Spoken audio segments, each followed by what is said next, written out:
selector. Rewind selector. Rewind selector. Rewind selector. Rewind selector. Welcome to the IPA Champions Cup, live on Sporty Stuff TV. Good evening, Happy New Year to you, and welcome to the 2022 Sporty Stuff TV Champions Cup. We're here in Church Fenton, just 10 miles on the outside of Leeds, for day one of one of the most prestigious events on the pool calendar. We're going to be seeing over the coming days and weeks some of the best players in the world competing for this title of the Champions Cup winner, £10,000 and this fabulous glass trophy. All the best players will be here. We've got the likes of Mark Farnsworth, one of the best players from last year, 2021, current world champion John McAllister, a plethora of ex-world champions, and of course our current title holder, Gareth Hibbert. It promises to be a fantastic event, and I'm delighted to be joined by one of the most famous names from the betting industry, the belly from the telly himself, Gary Wiltshire. Gary, great to have you here. Yeah, thanks, Kev. Thanks for the invite. And it's like a mini alley pally, isn't it? I think I'm at the Masters Snooker. It's fantastic, isn't it? Great atmosphere as well. And just tell the viewers, particularly the pool viewers who are maybe not familiar with it, just a little bit about yourself.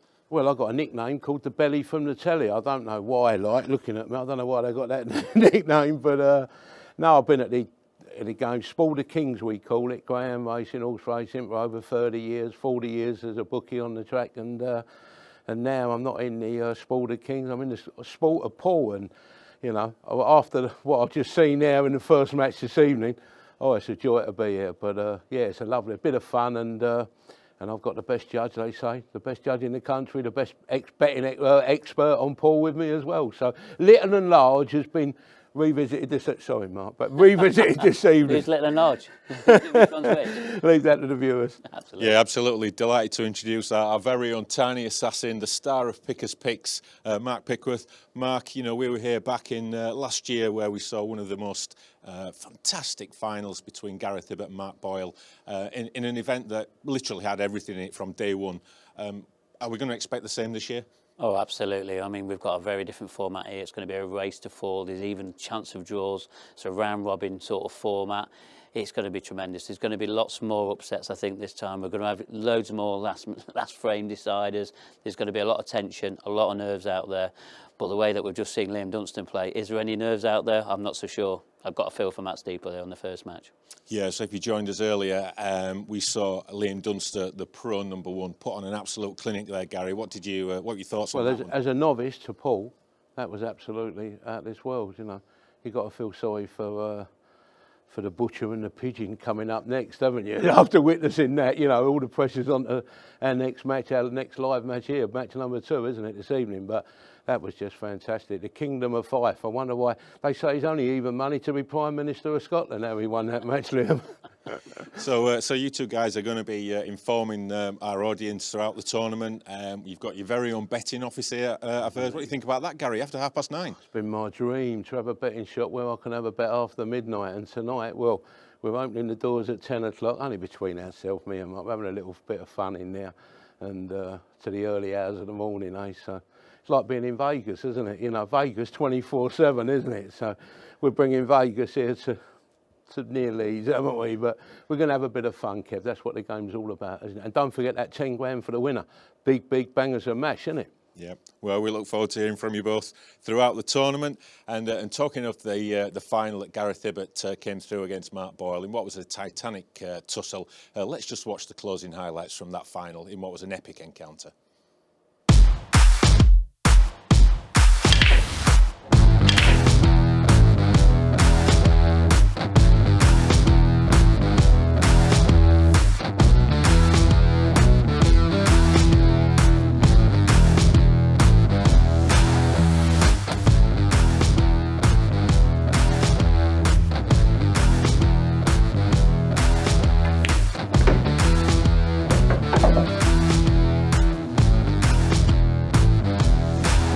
See the writing on the wall.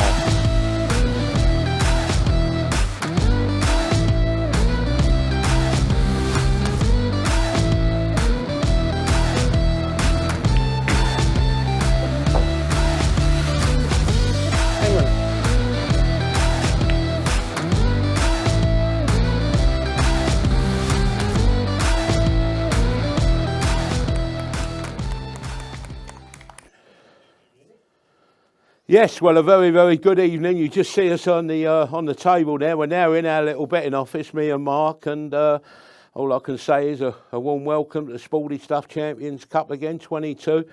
People that know me already, you know who I am, Gary Wilkshire, the belly from the telly, and I'm going to introduce you now to my pool expert for the night, Mr. Mark Pickworth, all the way from Vegas, they tell me, Mark. Yeah, I am, yeah. It's not took me that long, though. It's not the Vegas that everyone wants to be from. It's Skeggy Vegas. Oh, not Las Vegas? No. Did you want me to? Look at you, you know, I thought you was a Las Vegas man. I thought you'd have bought me one of these shirts back. Well, if we get some of our bets right, then maybe we will be going to Vegas. Yeah, we've been good, but that first match was absolutely... I know the viewers on Sporty Stuff TV, I know they've been watching Graham Racing all night, but that was unbelievable, Liam Dunster, wasn't it? He was only 4-5 to win that match. He's won 4-0, he's the world's #1, and he's up against 3 amateurs this evening. Now, if that was an horse race, what we said before online at 9 o'clock, that really and truthfully, that 4-5 looks tremendous value. But you think, Mark, with there only being 6 frames, you think a tie, 3-3, is a big, big runner this evening, don't you, in the remaining 5 matches we've got? Yeah, absolutely. I mean, I think this next sort of match that's coming up, which we'll talk about very soon, you know, a 5-2 for a draw, I think it's going to be tremendous value. And I think if anybody's got any spare sort of quids or whatever it is, I'd get the money on the draw, because there's going to be a couple here tonight. Well, just reminding the viewers back home, when you say a draw, 6 frames, so 3-3, they draw the money 5-2. So there's not a lot between them in the betting as well, is there, really, you know? So really and truthfully, I can see where you're coming from. That the first match we see tonight, it was the world's #1, wasn't it? And he proved he was world's #1, winning 4-0. But in your eyes here, you don't think any of these 2 boys who's playing here. We've got the Pigeon versus the boy from Leicester, the Butcher.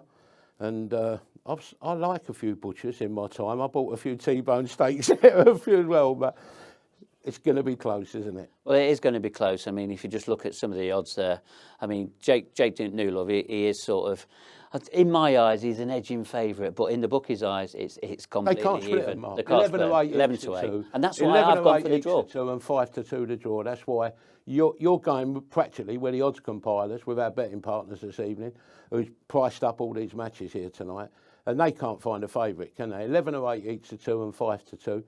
You think the value is 5-2 to draw.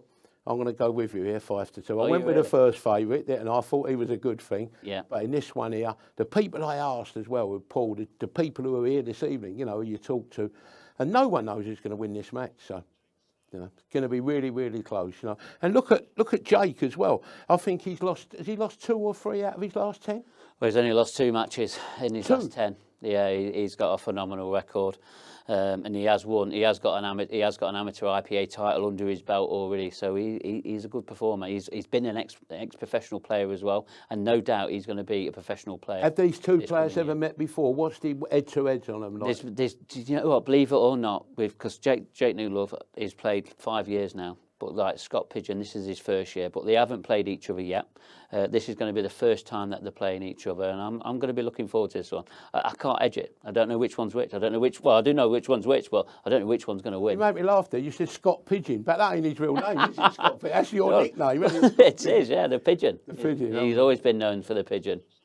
Unbelievable, you know. Scotty Anderson, that's right. And he's got the Leicester blue. He's from Leicester. Yeah. Leicester, I'll never forget when they won the football, Leicester. Oh, that was a year I want to forget, honestly. I thought they couldn't win, but I'm talking through my pocket again. But Scotty Anderson there, the Pigeon. How many matches he lost? 1, 2, 3 matches out of 10. There's nothing between these 2, is there? Yeah. Like your wallet, Mark, nothing in it. Yeah, Scott's had a great start to his IPA career, and he's got a win ratio of 68% already. Ooh, you know, big. and it's really good, and especially in the standard these days. We're talking about the world's best players, and he's going to be on the professional ranks this coming year. That's a fact. Well, this Sporty Stuff Champions Cup this year, when I say for Paul, all the cream and the crops in it, isn't it? You know, anyone can win it, can't they? I know we've just seen Liam win, but anybody can win this. Anyone can win the cup and walk away with 10 grand and that lovely trophy, can't they? Yeah, absolutely. I mean, short races, race to 4. These players aren't used to playing race to 4s, especially in a huge tournament, especially when there's £10,000 at stake. And that beautiful glass trophy that you've seen, it's tremendous, isn't it? Plenty of pressure. Yeah, definitely. It really is. Plenty of pressure. Well, we've got the 4 players who's in it this evening. And with Matt Steeper, the sexy one, Liam Duster, oh, here we go again, Matt Steeper, the sexy one, we've got Liam Duster. We've just seen that match, haven't we? And we know the score, 4-0 to Liam. Matt, a little bit unlucky in the first match, wasn't he? He was in on the balls, wasn't he? And he could have won that. But he's got used to the table now. Now, I think that's going to be a big help for Matt when he plays in matches 2 and 3. His second and third matches this evening, because he knows how the table's playing, Mark. Mark, you're a professional pool player. You know yourself. It must be an help for you when you've had a little go on that table first, and then when you're up against, you think, oh, I know what it's all about now.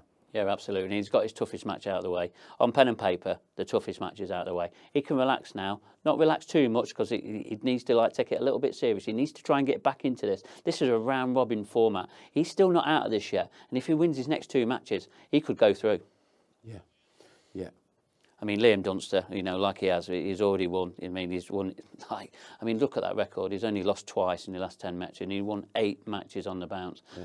And he picked up a title. And that's one of the 9 titles he's won already in his IPA career. He's been playing 5 years on the IPA tour, and he's got a 72% win record. Yeah. That is phenomenal. I think there's a bit of value still in the matches left. I'm just going to show the viewers at home. You've missed this, unfortunately, but this was with our betting partners today. They went 4-5. Liam to beat Steeper, 4-0. I know it's half the time, betting half the time. We don't want to know that now, so we're going to tear that up. And on match 2, you really fancy. You've got your bet there. What you put up? New Love v Anderson. Show the viewers at home what you think. So New Love v Anderson. I think this is a definite going to be a draw. 5-2. I think it's odds on. Absolutely odds on. Odds on. Odds on, definitely. Odds on. This great odds. How can a 5-2 chance? Odds on in my eyes.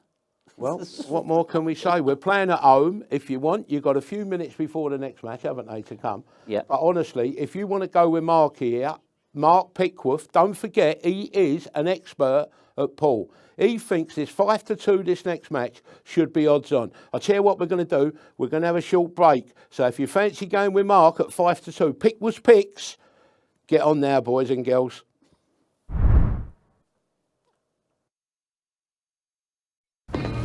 It's good to play, but every now and then, time can pass you by. So by checking your activity on a regular basis, you can see exactly how long you've been playing and how much you've been spending.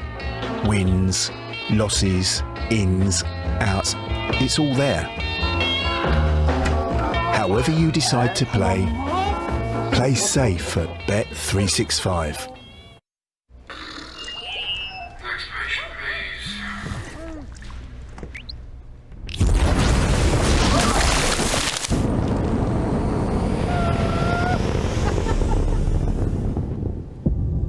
Grab that Boost High. Get your free Experian credit score and boost it instantly.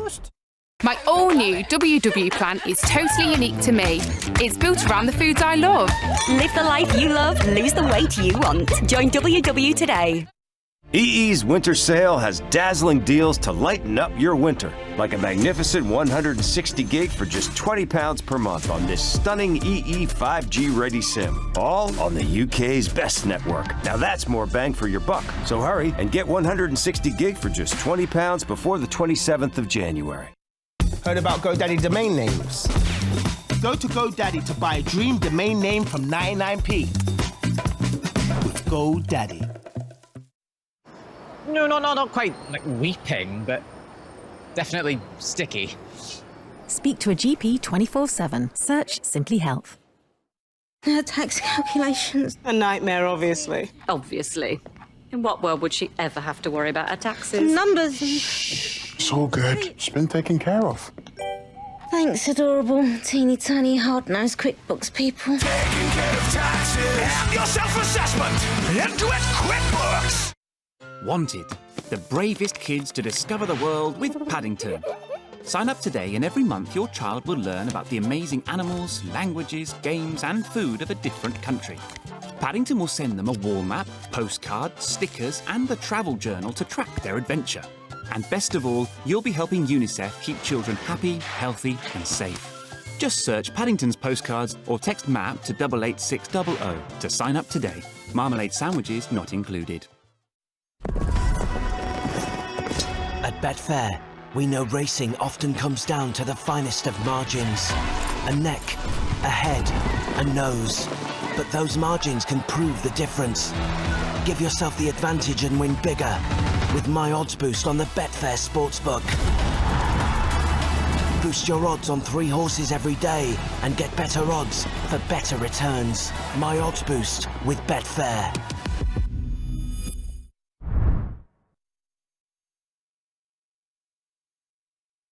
Ready? Please lag for break. Welcome back to the IPA Sporty Stuff TV Champions Cup for our second match.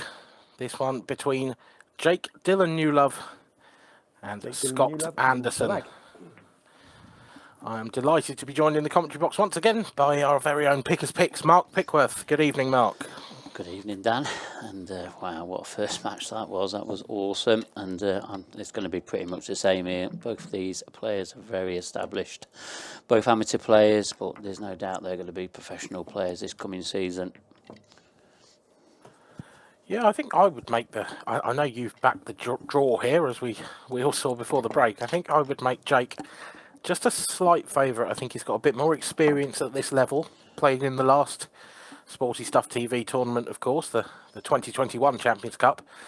And I think this is a bit of a new experience for Scott, and he's going to have to overcome those nerves pretty quickly if he's going to get a result here. Yeah, you're probably right. But I can't wait for this match to get underway, and I'm pretty sure Ben's going to be doing that in a minute. So we'll come back to you. Champions Cup Group A, Match 2, best of 6 frames.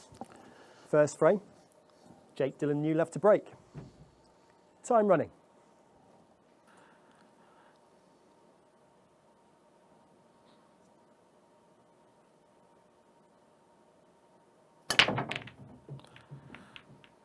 There we go, we are underway, and Jake Dylan Newlove has crashed into the pack, and he's made a ball.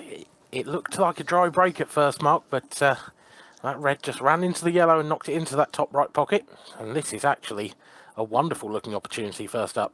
Yeah, this is the opportunity you want straight away. When you start in a match, these are the balls that you want, and he's got a little bit of work to do. I mean, that little sort of cluster of 3 reds down, they're going to need a little bit of good positioning, and it all depends on how he sees them, but he's going out for these. Felt like he was forced into reds by the red that landed over that top right corner. If he'd gone yellows, he'd have had the problem of the yellow in baulk, but I think being forced into reds has potentially brought in another problem, and that's the black. That's a sort of awkward ball to get onto, isn't it? It would probably go into the left centre. But you've got to be very precise with your position if you're going to get on that. Yeah, he certainly is. And looking at that, he's run out of position already. I mean, is there a 3-ball plant on? He can't take it on in this early start of the match, can he? Surely not. I mean, he's got to be playing safe, hasn't he? I mean, he's got quite a big target to get into, hasn't he, with those 3 reds there? He could skim off this and try and get into those. Oh, well, does it go? Well, it may have done, but it didn't. So Scott Anderson gets his chance at the table in the first frame. And he'll be delighted to come to the table, because that looked like a much better chance for Jake than he made it look. Yeah, and let's not forget about Scott Anderson. He got to the last amateur final in the Isle of Man, where he played Michael Tomlinson, and what a great final that was. And he's not going to be an easy pushover here for Jake, even though you make him a little bit of a favourite, and to be honest with you, I sort of agree with you there a little bit, but it's a draw for me. Well, Scott's not made the most of that early opportunity. Brings Jake back to the table, but he has still got to find a way of getting nicely on that black, and it's not easy from here. Would you be looking at moving that, maybe getting into it in a couple of shots' time and just trying to develop? Well, you say a couple of shots' time, he might be forced into just coming into this yellow now, and he'll just push it past. But he hasn't. He's opened them up nicely. But that black, he has opened it up. Yeah, that black does go into the left centre, so there is a possibility of getting on it. Yeah, it's not a huge window to get the cue ball into, though, is it? And it'll depend which which one of these reds is his last ball. It looks like it's going to have to be the one closest to the bottom left. That is not going to be an easy positional shot, whichever way you swing it. No, I don't think that's gone to plan. I think he wanted to leave that red over the pocket. So he is sort of rerouting now. Extension called. If he just drops this into the left centre mark, is there a possibility that if he doesn't get quite the position he wanted on the black, does that yellow near the right centre make that a big pocket for a double potentially? Well, I mean, I think he'll like to get it on in the open pocket. So, I mean, it's all on this shot in it now. What's he going to do? He's just going to... Oh, he's played this well, has he? It's all on the pace. He's short of it. Has he got a double? Has he got a double? Has he got a treble? If he can see a bit of it, then there's a chance. But my word, this is a tough shot. I don't think he's got the potting angle, Mark. I think he's going to have a shot at a double here, though. I think you can see enough of this black. 10 seconds. It's a big pocket on the right as well. Oh, that's slid. That has slid off that side cushion. It's widened the angle, and it's widened the chance of Scott Anderson taking the lead considerably. What a great opportunity he's got after that mistake from Jake.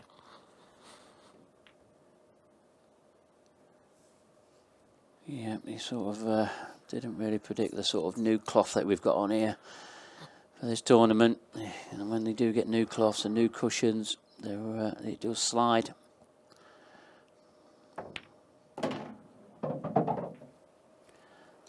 This is our sort of first glimpse here of Scott, and this is a chance that we really expect him to take out.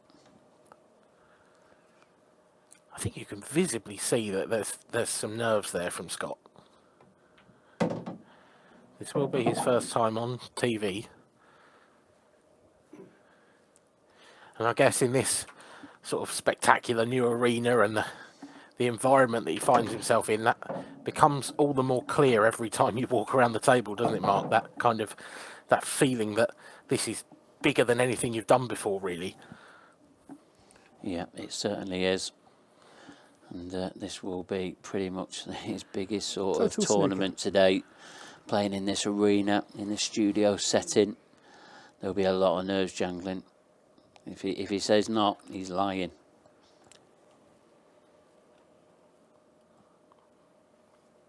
Scott, he couldn't quite control the cue ball in that visit, but he has come up with a pretty telling safety.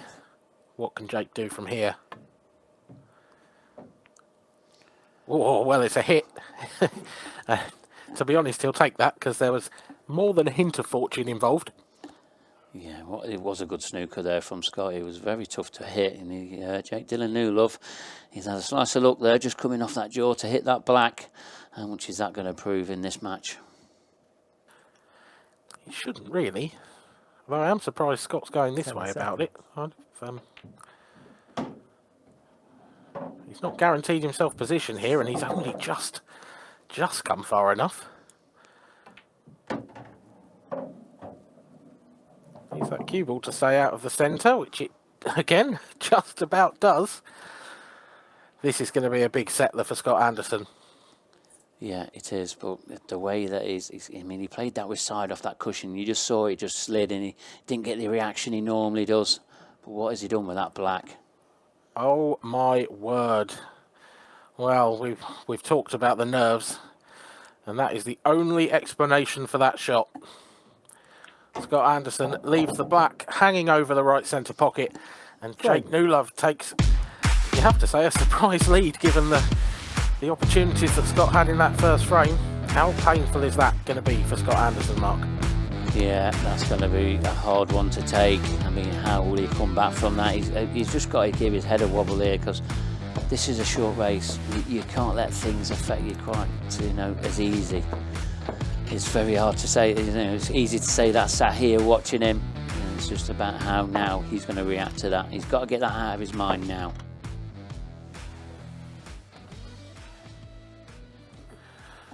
Well, he will have an opportunity to do exactly that straight away. He is breaking in the second frame. Frame 2. Scott Anderson to break, trailing 1-0. Time running.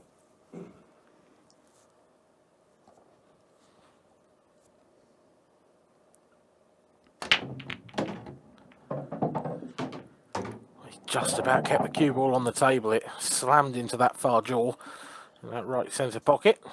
And actually, what a split this is. Perhaps the pool gods are smiling on him, Mark, because after that miss in the previous frame, this is the sort of table you want to come to. Yeah, it is. But is he going to take this tougher pot for his opening ball on these yellows? 10 seconds. I mean, he's took his extension, so that's a good sign. He's still thinking correctly. Yeah, he doesn't need to take that yellow on. There's, I mean, there's opportunities on reds, but even so, the opportunity on yellows, he definitely didn't need to take that shot on. And as you say, good use of the shot clock, good use of his extension, and now he can get into his work. Yeah, and these are the shots he needs to get right. So this sort of on the cushion with side, he's not judged this right again. No, he's definitely overdone the side there. I don't think that's necessarily a massive problem.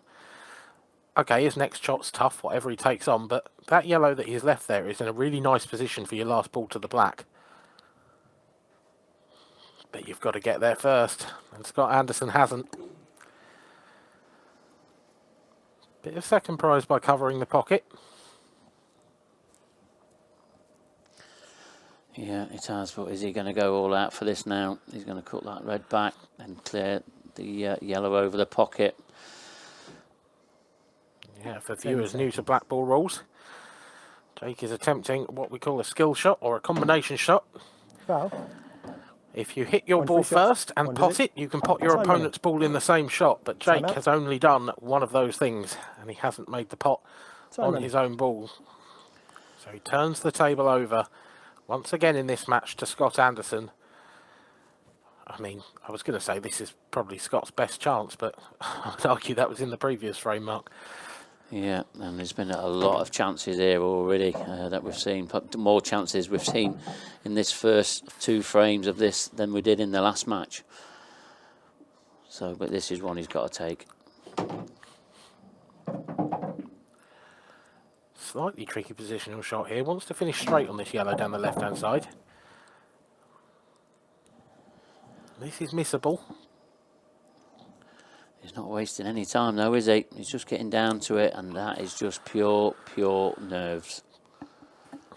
Well, how lucky has he got here? I mean, Jake's got a safety option. He can play the red off the cushion into the yellow, bat the yellow down the table, and hide behind the black maybe, but it's incredibly lucky by Scott Anderson that he hasn't left Jake anything nicer. Can he come cushion first and pot this red, Mark? I'm not sure that's on. Extension cool. Pretty tight, but what he needs to do is move this yellow away from this corner bag. So if we're playing, it's like a bit of a safety shot as well. Is he playing it with pace? He is. He's played that terrifically. That is a beautiful shot from Jake Dylan Newlove. And it gives him the opportunity to steal another frame.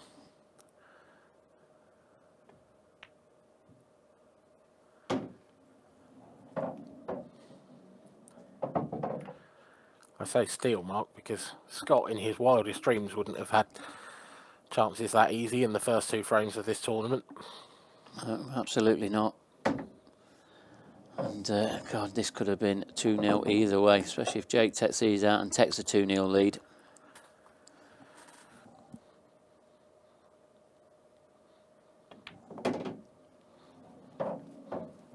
That is a very confident positional shot by Jake Newlove.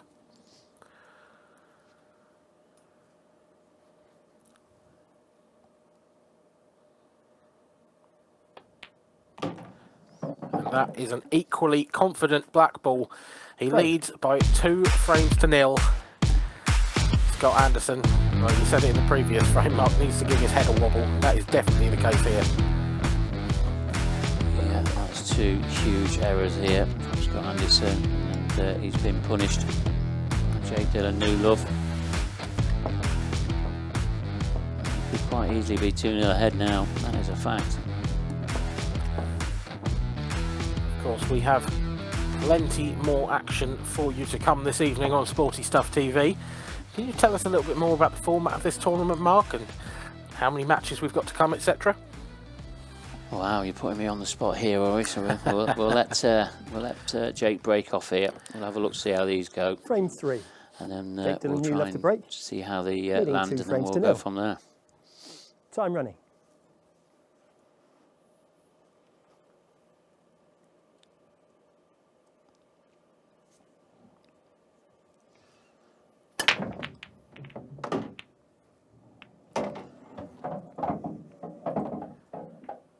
That's not a bad break at all. I'll try and get some of the way that this event is working. So there's going to be 24 players in event 1. So this will be completed within 9 days. The winner of event 1, which has to go through 3 stages. So the first stage is 6 groups of 4 players, where they'll play off to be, and the one winner of each of the groups will go through to the next stage, along with the 2 best runners up of the 6 groups. That will then make 2 more groups of 4 with 8 players, which will be the stage 2. And then the top 2 of that will then go through to stage 3, where there'll be 4 players left. And then the winner of that will then get through to the grand final on the 20th of March. And then we'll repeat that process for events 2 and 3, which you'll see. So basically, we've put the odd ranked professionals in event 1 and the even ranked professionals in event 2. So where you're not going to see your favourite sort of players in event 1, they will be in event 2. That's pretty much the best way of explaining it. So essentially, with the format, every frame is important, because even if you don't win your group, it's still the chance to go through in as a best place, second place. So we are in the very first group stage, and we have 6 matches a night. This is the second of tonight's 6. So still 4 more matches for you to enjoy here on Sporty Stuff. Yeah, and these first 2 weeks we're on 3 nights a week. And then we'll go to 4 nights a week for the final 2 weeks of the first event. So definitely plenty of action coming up. While we've been wittering on amongst ourselves about the format, Mark, Jake Dillon, New Love, has made very short work of this frame. He now leads by 3 frames to 0. A break dish, and Scott Anderson, looking a little bit defeatist already, sat in that chair. Yeah, it certainly is, and you can just see now Jake Dillon, New Love, who's settled really well. And I suppose when you get these chances back, and it's going to be hard now for Scott to get back into this. And my 3-all draw that I predicted isn't looking too good. Or are we going to see a comeback? We saw lots of comebacks last year, the 2021 Champions Cup. Surely we're going to see lots more. Surely we are. Is it going to start tonight? Sure it can. I have to say, I think it's long odds at the moment with what we've seen from Scott so far, but it's amazing how much momentum there is in this sport. Frame 4. Scott Anderson One to more break. good opportunity for Trailing Scott. 3 frames to 0. You Time just running. never quite know. What can he do from this break? He's got such a huge break. How many balls has he potted there? 2 yellows, 3 reds. That is phenomenal. That is monstrous. And just look at those reds. Well, we said, is he going to get another chance in this match? He's got another chance, and already it's not gone right. That is a very loose positional shot.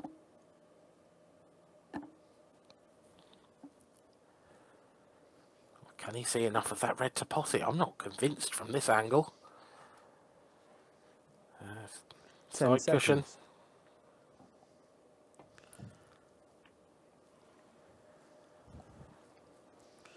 Well, he's made contact with the cushion, so it's not a foul. But it is another opportunity that's escaped Scott Anderson. And Jake New Love now comes to the table with the first chance to put this match to bed. Yeah, he certainly has, and the only thing that Scott can just rely on is that yellow on that cushion. But after he's took this into the left centre, he's going to be taking that ball next. So if he gets on this yellow on that far cushion, this game is all over. How much confidence is Jake going to be able to take from this, Mark? You know, I'm sort of talking as if he's already finished this match, but Jake's got to take on the world #1 later on, Liam Dunster. And it's a bit of a must-win for everyone else in this group against Liam. Yeah, certainly is. But we're going to see the Butcher against the Duster very soon. So, but yeah, this is now looking like a formality. Wow. 2 matches in. Looks like it's going to be 2 4-0 victories.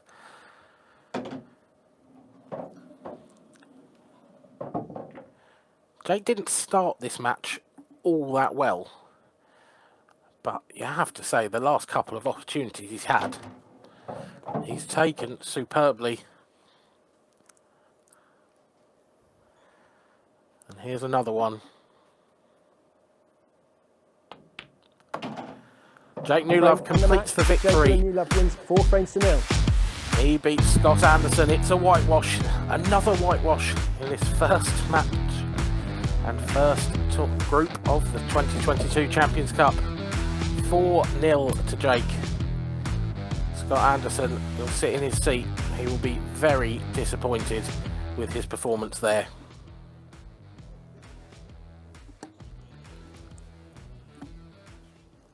Oh, well, what was all that about? 4-0, the Butcher.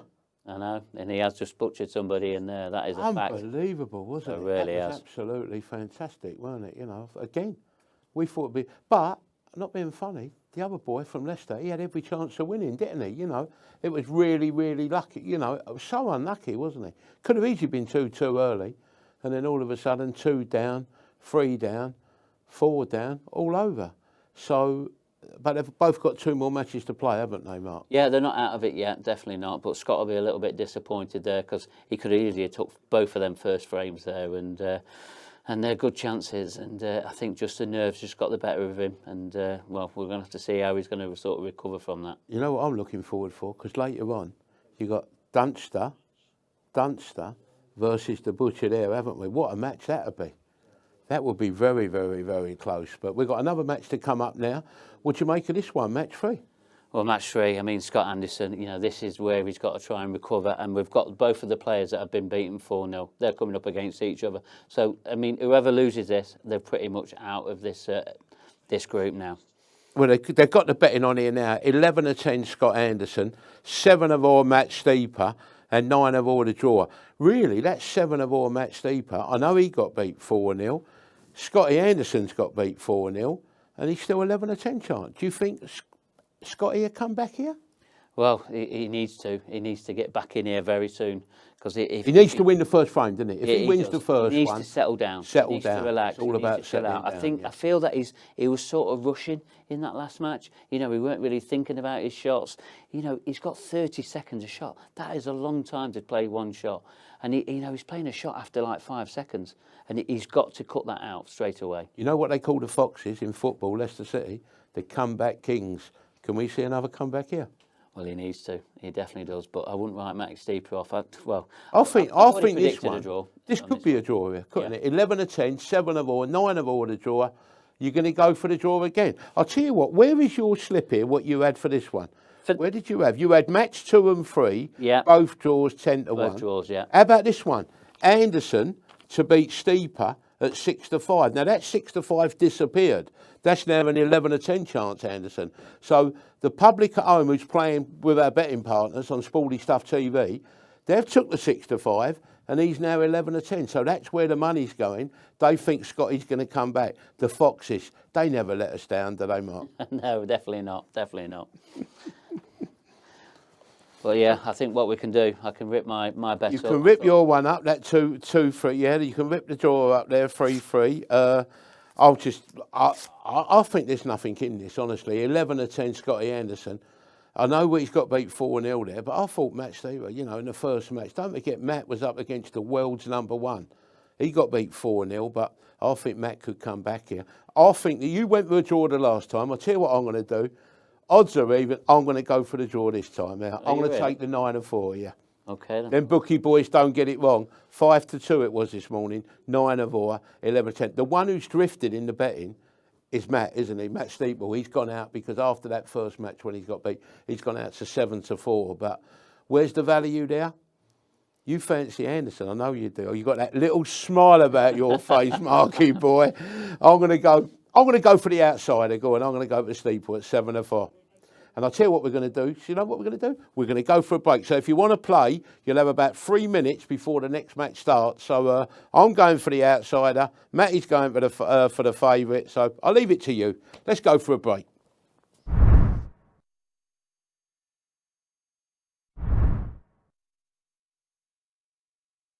Thank you, gents. When you're ready, please lag for break. Welcome back to the Sporty Stuff TV Champions Cup for our third match of the evening. It's Matt Steeper against Scott Anderson. Scott Anderson wins the It's leg. essentially the battle of the whitewashed.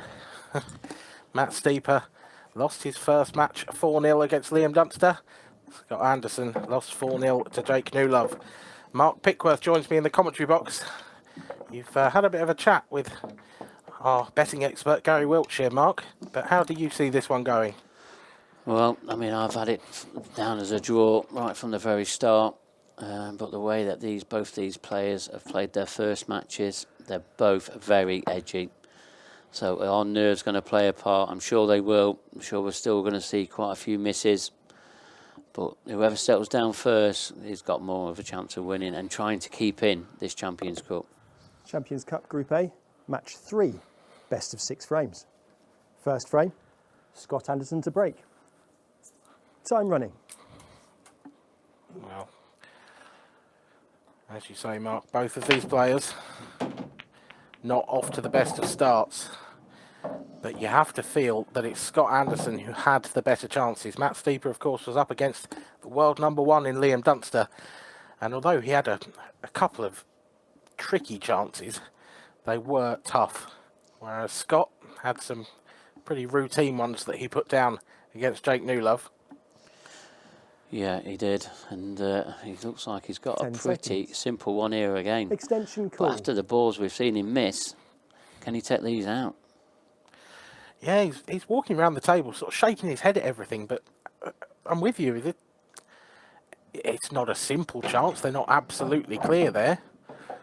If I'm honest, I'm a little surprised he's gone yellows because I was fully expecting him to have a go at the reds. Yeah, it's a strange one, but with the balls that are up there, they're going to leave them balls to the end anyway, aren't they, to get on the black. So, but you know, I said just sort of in my little preview there of this match, I think he's sort of rushing around the table. I need to see him just slow down a bit, relax. And he's doing a little bit more relaxing now. But I mean, that last match there, he was taking a shot after 5 seconds. He was just rushing around. Well, for me, the big shot in the frame coming up after this one. You can drop this one in down the rail. But this, after this, is going to be a very big positional shot. That yellow on the right-hand side, that is very tough to get onto.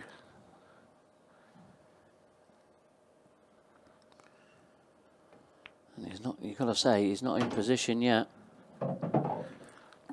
I sort of thought that he might have taken yellows because he feels that the black has a big pocket up to the top left. Along the rail and sort of in off the red. But I don't think that's going to help him now.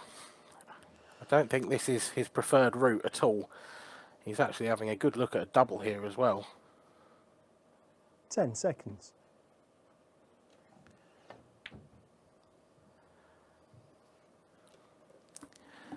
And that is a bit too straight. And it brings Matt Steeper to the table for his first chance in this match. Both these players yet to get off the mark in this tournament. Both one match in. Well, the tension out there for these two must be 10 excruciating, seconds. Mark. Extension call. Yeah, it certainly is, but I do think we're going to see quite a few chances per frame because neither of them have really sort of settled in. But this is a chance here for Matt to settle in. But where's that white going to rest? Does he come out okay? Not too bad. There was a little hand of apology there. I think Matt's just about moved that red far enough that he can pot it without having to worry about a double kiss or a push shot. In it goes. So it's important he gets on what will be his final red nicely, isn't it, Mark? The one in the balk area. He wants to finish fairly straight on that to the top left so that he can just drop it in and run through for the black. Yeah, but he's got to be careful here because if he sort of stuns this too much and he hits the jaw or anything like that, this is a shot that he needs to get right. There's plenty of room for error, so he should see him just turn this frame in. I'll tell you what, he was close to that jaw, but he's the wrong side of this red, is he? Oh, he's come, well, probably a good 3-4 inches too far. He can drop this in and have a shot at the black, but it's not going to be as easy as he would have wanted. No, definitely not. And you know, I've said it from the start, there is nerves out there. As you say, though, he had a big margin of error for that shot. He could underhit it a lot more than he could overhit it. He's chosen to go round the table with the cue ball. He's come back off the jaw. Oh, I would argue that's a bit of fortune, to be honest. I don't think he was going to be anywhere near on it had that jaw not intervened, Mark. Absolutely. If he'd have missed that jaw, he'd have probably been snookered behind that yellow. But he's going to have a shot at this and a shot to take this first frame. And it has just about dropped. I don't think that was in the centre of the pocket at all. But Matt Steeper can breathe a sigh of relief. He is off the mark. Scott Anderson yet to get up and running in this tournament. Well, it's another chance missed, you have to say, Mark. Yeah, from Scott Anderson. I mean, the way that he breaks the balls, they're all coming out lovely. He just can't take them. It's just error after error. And I'm not sure he's going to win a frame tonight if he continues with this form. No, I have to say I think his head's a bit fried because honestly I still can't quite understand why he chose to go for yellows in that frame when the reds looked a much simpler pattern to go for. Frame 2. Matt Steeper to break, leading 1-0. Time running. Yeah, and we also know how cruel this game can be. When things start going wrong for you, they just continue and continue. And things just get harder, pockets get smaller, balls get bigger. It's just them things that go wrong.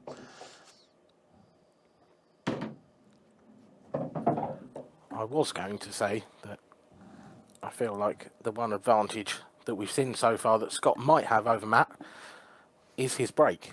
Although Scott's not taken those chances, he's getting those chances because his break has actually been phenomenal. And that's why it's even more of a surprise that he hasn't got off the mark yet. That's a lovely opening shot from Matt, though, using the black ball rules and his knowledge of them very, very tidily there. Plays the plant first off, red onto yellow, and that means he is yellows. And these, all of a sudden, look great, don't they, Mark? Yeah, they do. Okay, has he just overrun this a bit? It should be okay. He's going to have options here. But there's a little bit of traffic in the way with the reds. So he does need to get the right angle on his final yellow to come back down for the black. But I can't see a problem here for him, can you? No, I have to say I'm with you. I can't. I don't know if the black will go to the bottom left, and that means that he really wants to finish on this yellow in a way that he can screw back off it. What has he done there? Is he on that yellow? Wow. We are seeing it all here tonight. Oh, that overhead, I think he's just about okay here. You think? Oh, it's very tight, isn't it? He's got very, very tight. 10 seconds. Extension called. Start the shot clock, please. Well, he's used the extension.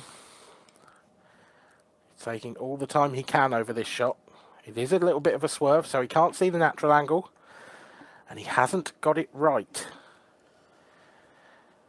Now then, Scott Anderson, here is your chance. It's not an easy chance by any stretch. And I think if he's thinking clearly, Mark, he'll probably play a safety here.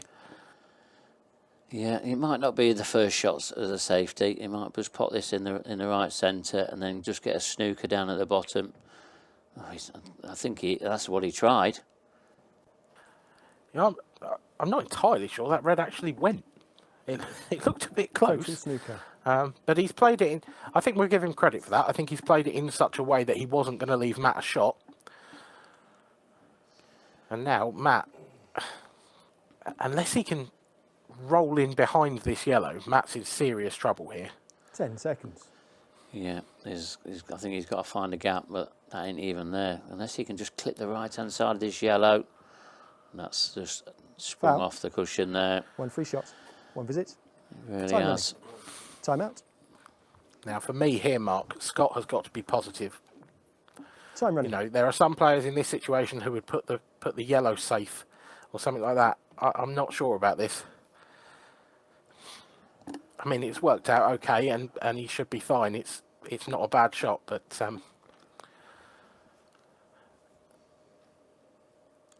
yeah, and he just needs to keep a bit of composure here, and he's just got to try and pretend he's at the practice arena. That's all he's got to do. Or at the local pub. Yeah. Again, he's rushing around for me. This is when mistakes can happen. But this is how he plays. If that's how he feels the most comfortable. He's not hanging about. Has he got a taxi ordered, has he? Or he does know he's got another match as well, does he? You mentioned, Mark, that of course Scott made his first amateur final in our previous event in the Isle of Man. And I was commentating on that final, and I have to say I didn't notice it as a particular feature of his play to play quite this quickly. Well, so I'm not convinced that I think it's just nerves essentially. Yeah, absolutely. I mean, he's got his first frame on the board, so he'll feel a little bit better. But as he's settled, with all these sort of misses still in his head. Let's hope that he does settle after that. It's the first time he's been able to make hay, if you like, of one of his opponent's mistakes. And there have been a few.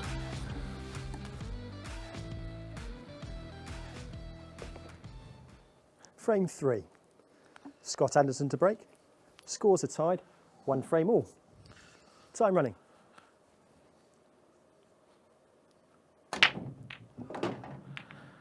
Foul. Now, the first time that Scott Anderson's break has let him down, and it has let him down in the worst way possible. 1 visit. That cue ball careering straight in off from the break. And look at the table he's left Matt, Mark. Unreal. Yeah, it certainly is. I mean, he has got a huge break, hasn't he? Scotty boy. But he's got to keep the white on the table. It's the first time he's lost that. Certainly a good chance here on either colour. And he does, of course, have a free shot to open up the visit as well. Just looking at the table, I sort of think the biggest problem is the yellow in amongst the reds. The one to the left of the black. Clearly so does Matt. But that is a poorly executed shot in trying to get it out of the way.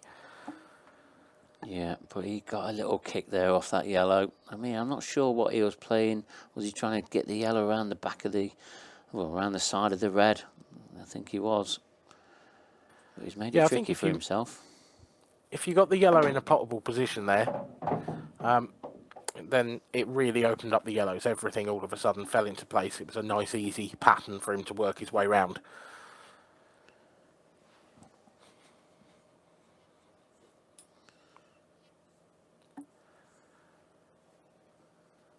Of course, we do have a couple more commentators on board as well, don't we, Mark? We've got myself and yourself and Kev, but this time we will have the returning Jim White and, of course, Dan Davey as well joining us at some stage. Yeah, we're very spoilt for choice here at the IPA. It's really good to have everybody on board. And no doubt we'll be hearing from them very, very soon this week. Yeah, the voice of Paul, Jim White. I have to say I thoroughly enjoyed his commentary in the previous iteration of this tournament. And I'm looking forward to some of his gems this time as well. Yeah, he's off like a whippet and stuff like that. That's all going to be returning here at Sporty Stuff. He's got all the sayings. He could write a book on them, to be honest. Probably 3 or 4 books. Well, between him and Gary Wiltshire, they could definitely write one together. Yeah, you're not wrong. 10 seconds. Surrounded by legends, aren't we? We really are. We certainly are. But for Matt Steeper, that final yellow is surrounded by reds. And he's underdone that previous positional shot a little bit. This is so tough to get from one to the other, Mark.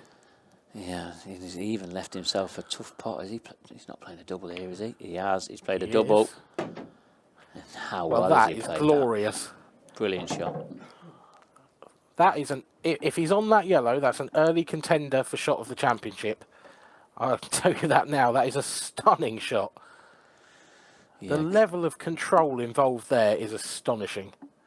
Yeah, and what we're saying, he's had about a 4-inch area to get on that yellow. I mean, it'd be a travesty if he didn't pot this black now. It's unreal, but well has he made this.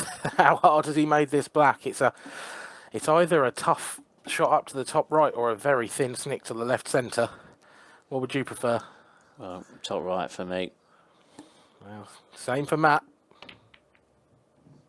Oh, it's so close, but it hasn't dropped. And Scott Anderson comes to the table with yet another chance. Although that is an awkward cue ball that he's been left by Matt. Yeah, it is. I mean, he's got to try and hide this cue ball somehow. He needs to hold himself together. Has he hit it hard enough? He hasn't, I don't think. Or has he? Tight. I think Matt can see it. I'm not convinced he can see the potting angle, Mark. Wow. Well, I thought he'd hit that.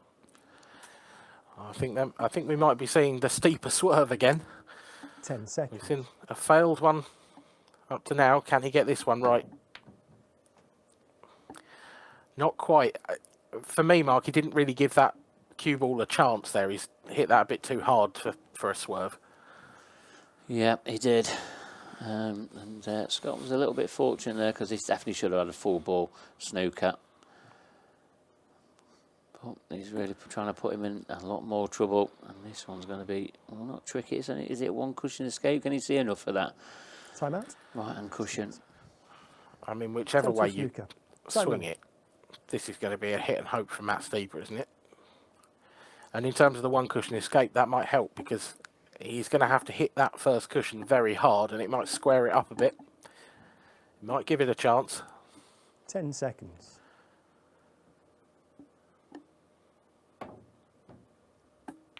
Oh, he swerved it off the cushion. That's a lovely shot. It is, but look where the black's gone.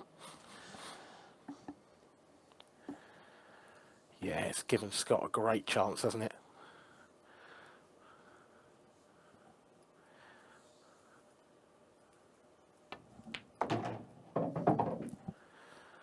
Oh. I think the way things have gone for Scott, Matt's going to find himself in another snooker here. But Scott does need to be careful. Everyone on this tour, you know, amateur or professional, is perfectly capable of coming off a cushion and potting a black like that. Yeah, I think if you continue to give your opponent chances at shots like these, eventually one of them's going to take. Total snooker. Yeah, but I mean, he's got to try and take the easy option here and just make sure he hits the black, because if he can rest on this black, Scott would be in a bit of trouble, especially if this black comes off the cushion.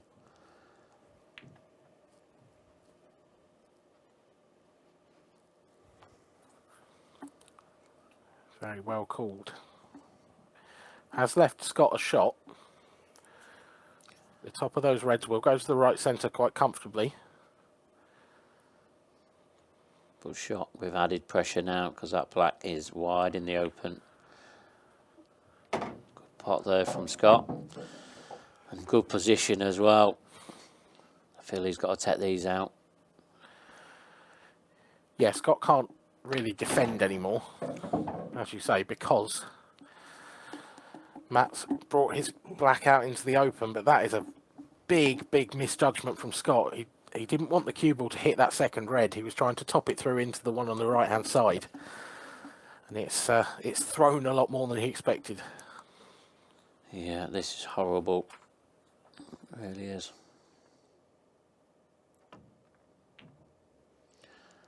Like the way he's played this, good pace. Has he left a cut back? I don't think he has. I think he might have left an edge, but I don't think it's a potting angle.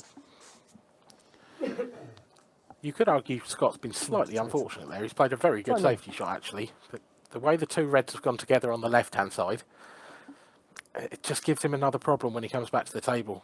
If he comes back to the table, I should say. 10 seconds.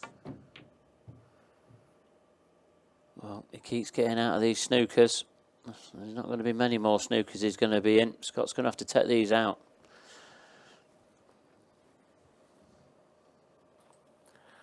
Scott having a look at those two reds.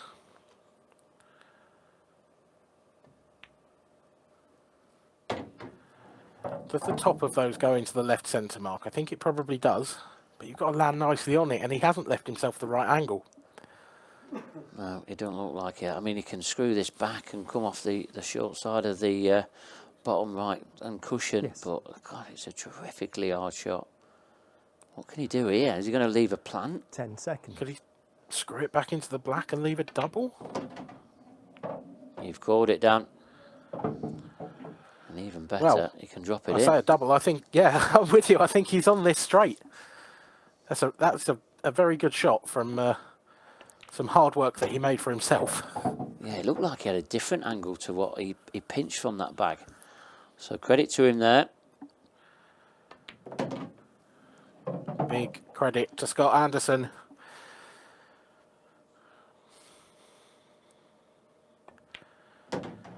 He looked like he had no confidence at all after that first frame, but he has clawed his way into the lead of this match. And now Matt Steeper has to respond. Scott Anderson leads by 2 frames to 1. This is an intriguing clash, Mark. Yeah, it is.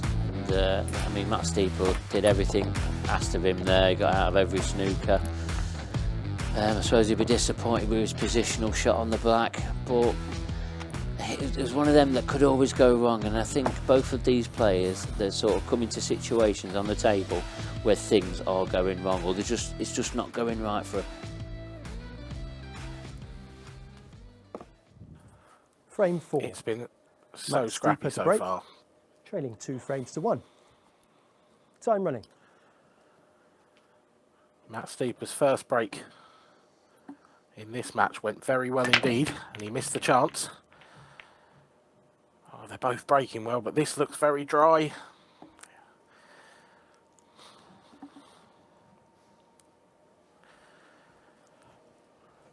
In the context of this match, Mark, do you think that actually it might be better for Matt to have gone dry? I know that sounds silly, but the way that they've both been playing, sometimes it's better to have the second opportunity at the table.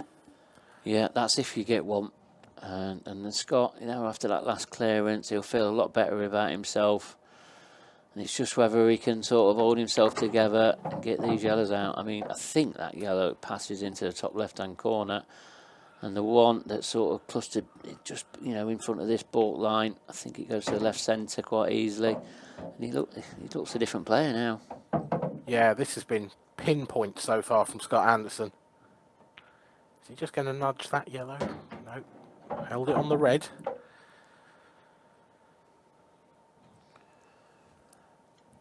One more slightly tricky positional shot, and it's this one.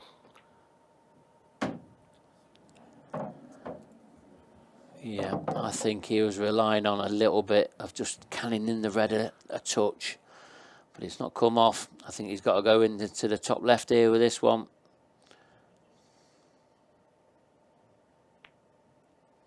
Well, he's gone into the centre and he hasn't got it. I'm with you, Mark. That was so tough. Yeah, I think Matt I'd have been. Steeper. Yeah, I think I'd have been taken out into top left, because even if you'd have missed it, if you covered the bag, you'd have got a little bit of insurance. But Matt Steeper can get back in this match now.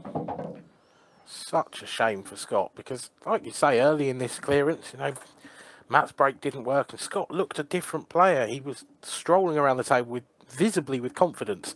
He looked like he'd grown a foot. All of a sudden, just one loose shot. It feels like it's sort of back to square one. Your prediction on the draw is looking a lot more likely now, though, Mark. Yeah, it is, but I mean, there's still a little bit to go. I mean, Matt looks so steady, definitely more steadier out the two players. Where Scott, when he's fluent, and it looks good when he's on, he really does, but when he misses, it looks horrific. I don't mean that in a really bad way. He just makes some too many errors. But as Matt made one here, where's this red going to go if he cannons into it? Can he miss it? He's played it well. Lovely controlled shot there from Matt Steeper. Yeah, that is superb. Had to play that at the perfect pace. As you say, he was nudging that red dangerously close to the left-hand side cushion.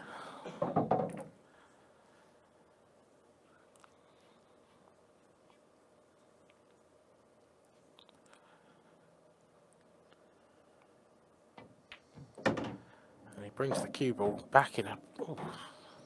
That was a bit of a dangerous shot, Mark. Yeah, it certainly was. I mean, I don't think I'd have been letting the white ball travel that much, but it's made no difference to him. He's levelled this match up at 2 frames each. At this time, Matt Steeper with the counter clearance. He pulls us back to 2 apiece. There are just 2 frames remaining in this match, whatever happens. If they both take one, it'll be our first draw. Either way, it's our first match that hasn't gone to a whitewash. Yeah, we're getting our money's worth now, without a shadow.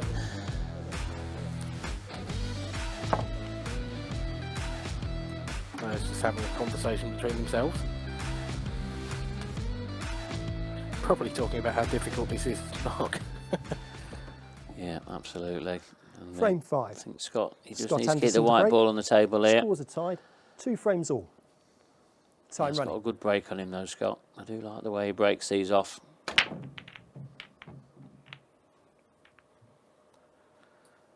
Well, is that not the curse of the commentator? We've both talked up Scott Anderson's break, but so far in this match, 1 good, 1 dry, and 1 in off.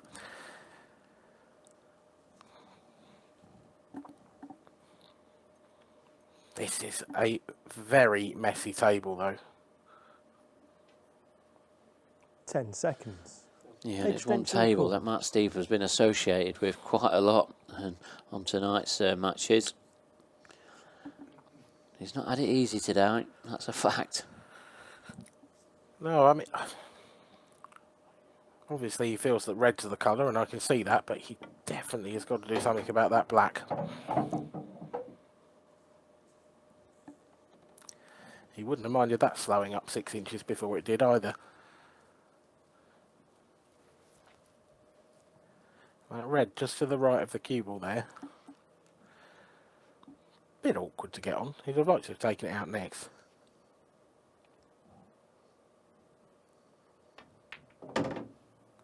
What about those 2 reds in the centre, Mark? Do you think they plant? It looks a bit tight.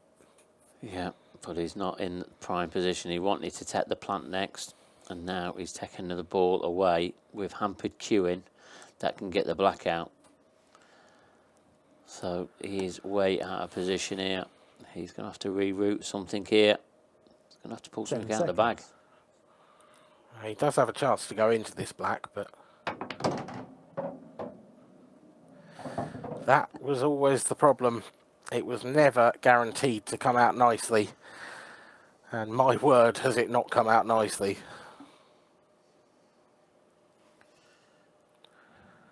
Yeah, I don't know what he can do here. It's a very tough shot. I mean, can he jack the cue up and play the red off the yellow into the left centre? Can he do it without jacking the cue up? Well, he's tried to cut it. That was extremely ambitious from Matt Steeper. And it brings Scott Anderson once again to the table. This will be one of the scrappier matches I think you're going to see in this year's Champions Cup. Yeah, that's a magnificent shot. He's knocked that in down the rail like it was over the pocket mark. Yeah, brilliant opening pot there.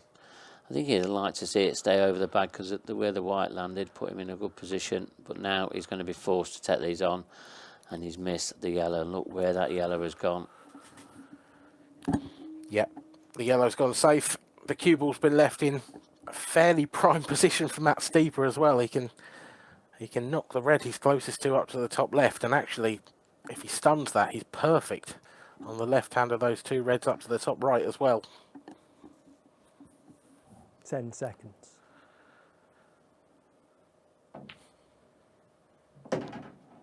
Just like that.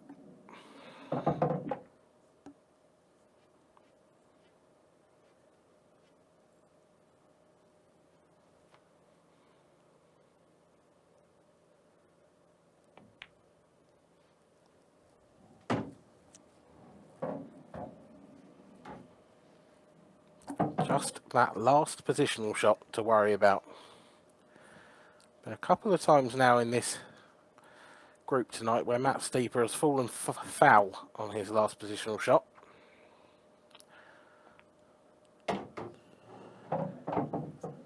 I would say he's got pretty much the perfect angle here. This is all about the pace. Yeah, and he got a similar shot to this wrong in the first frame. So he needs to be getting this one right this time.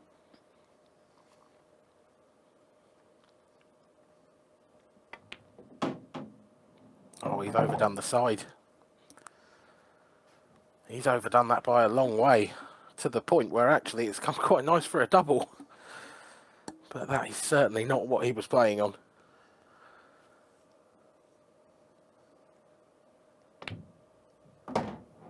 Oh, but that is nailed by Matt Steeper. Frame. He takes a 3-2 lead.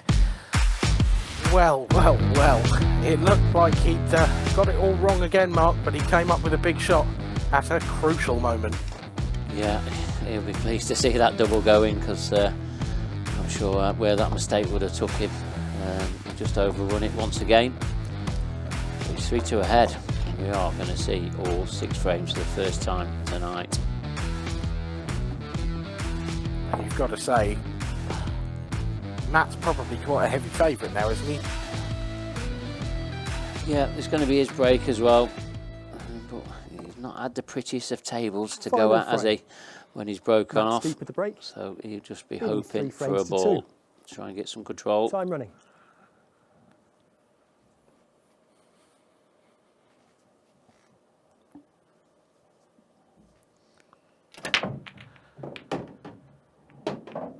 Oh, has he? He's made a ball, that's for sure. It's still a bit awkward. Probably one of his better tables to come to. Well, yeah, it is, but how untidy is it again? It's just nothing is going to be easy for him tonight. He's going to have to work very hard for every frame that he's going to try and win. 10 seconds. Extension called. Using all the time available to him, he takes his extension. Quite a common tactic for players to take their extension after the break. Gives themselves a chance to work out their route. But I think Matt still has a fair amount of work to do here.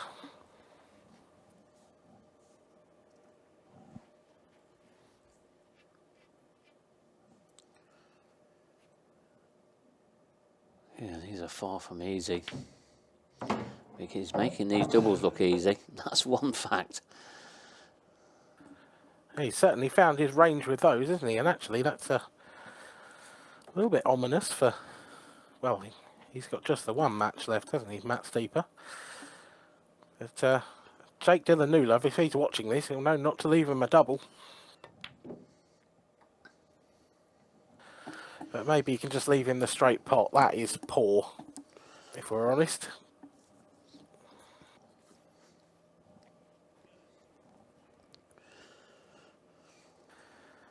This time, though, it's Scott Anderson's turn to come to the table and probably wonder what on earth to do. Does this yellow sneak up to that top right? Can he cover the pocket? Well, he hasn't done anything. What he's done is give the table back to Matt Steeper. That's a proper nothing shot, that one, isn't it? Wow. What's he done there? I'm not even sure what he was trying, Mark. Well, it was very careless, whatever he was trying.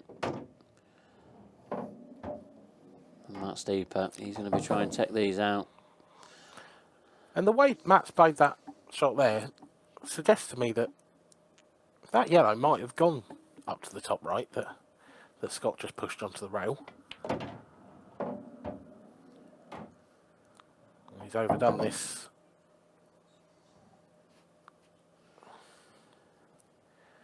I mean, that was a nice little flick there off the red. Again, because he's overrun it a little bit. But it's not turned out too bad. But how is he going to get the position? Well, you can see him looking there. He wants to leave what will be his penultimate red a little bit thinner. So the cue ball comes off and cannons into the yellow just below the black. Oh, well, that's not the shot I expected. He's played it rather well. He wants to be able to get to the middle of the cue ball here, Mark, and I'm not convinced he can. No, definitely not. I'm not sure what can he do here. I mean, he's going to have to draw it back. Is he going to leave a thin clip on the red? But what's he going to do with the black afterwards? He's played the position well, but where is the black going to go?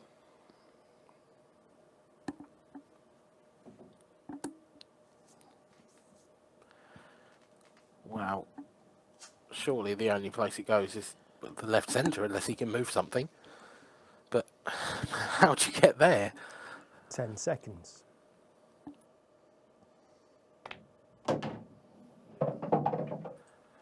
Well, he's tried with low to check side to leave it on the left centre. It hasn't worked. His doubles have gone pretty well so far, but cushion first, this is a much tougher proposition. It's the only option he's got, though.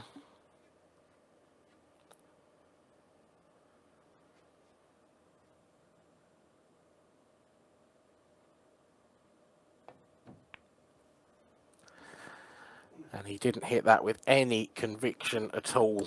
Worst news for Matt Steeper. He has left Scott Anderson right at the top end of the table in the balk area. Right on the worst of his yellows.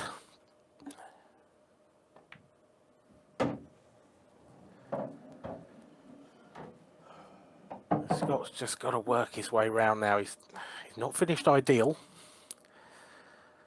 And he does have that yellow over the left-hand side. That's a tricky ball to get to.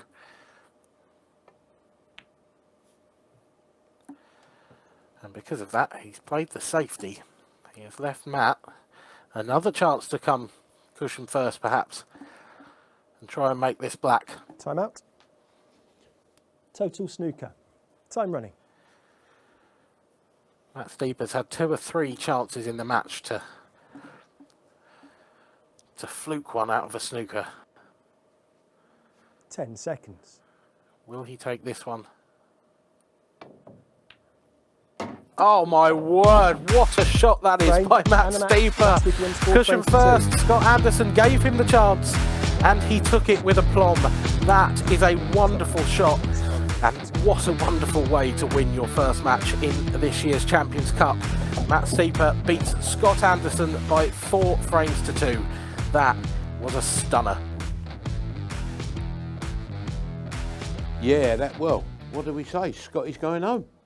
Yeah, that's pretty much the end of his Champions Cup run, unfortunately, and we've not seen the best of Scott Anderson, but no doubt he's going to bounce back. Yeah, don't forget, he's still got one game to play, though, hasn't he? In our final game this evening, hasn't he? Yeah, but he's going to You know be he's playing, don't you? the #1 seed, Liam Dunster, the world #1. Unbelievable. I think the next match is we got Liam Dunster against New Love, the Butcher. Both won 4-0 the first 2 games, didn't they? That's going to be. This is important. The next game, isn't it? Then really. Yeah, it certainly is. It's going to really sort of tee him up of going to be this Group A winner, the first winner of the Champions Cup this year. You think this match is going to? Well, definitely. Whoever wins this will now win this group. That is a fact. Really? So, yeah, they've got to. So they're going to be in such great sort of position. They're going to have to play Scott Anderson, who's lost both his matches already. You know, Scott's got nothing to lose. Yeah. That Steeple played well there, didn't he? Yeah, he looked very steady. Yeah, he was the outsider as well, wasn't he? 7-4, bit of value there if you played at home. But this match, then, this is what it's all about. Now, you had one of your picks here, one of your Pickford picks early. Yeah. I don't know if you want to show the viewers at home, show them the slip. I've ripped it up. Here. No, you haven't. Oh, for this one? For this one. So this one, yeah, I've gone for Liam Dunster to beat New Love 10-11. So, 10-11, that was a fair price. I do think that. I don't think that'll be there now, will it? That 10-11. Don't forget, all these prices we're showing you was early on that we found out off our betting partners what the prices. So the prices can change naturally. But Marky here, Dunster to beat New Love 10-11. You know something, Mark? I'm going to join you. I fancy this as well, 10-11. I was impressed. Yeah, I was impressed by the Liam in the first match. But also, you've got to say you was impressed with New Love 4-0 as well, haven't you? So it'd be a good match, won't it? It definitely is. This is one match where I've been waiting to see. It's going to have everything, this is. But I think it's going to need a clinical style. Jake's going to have to really bring his best here to play, you know, to actually beat Liam, because what we saw from Liam in that first match against Matt Steeper was superb. What can Jake do? He can't give Liam any chances. This is a classic, isn't it? This is going to be a spectacular one. Absolutely. I can't wait to see this, can you? No, really. Unbelievable. I'll tell you what we'll do then. If you fancy playing at home, have a go. You've got about 3 minutes. 3 minutes you for the break, yeah. And then we'll come back to you in 3 minutes for, as Marky said, the classic.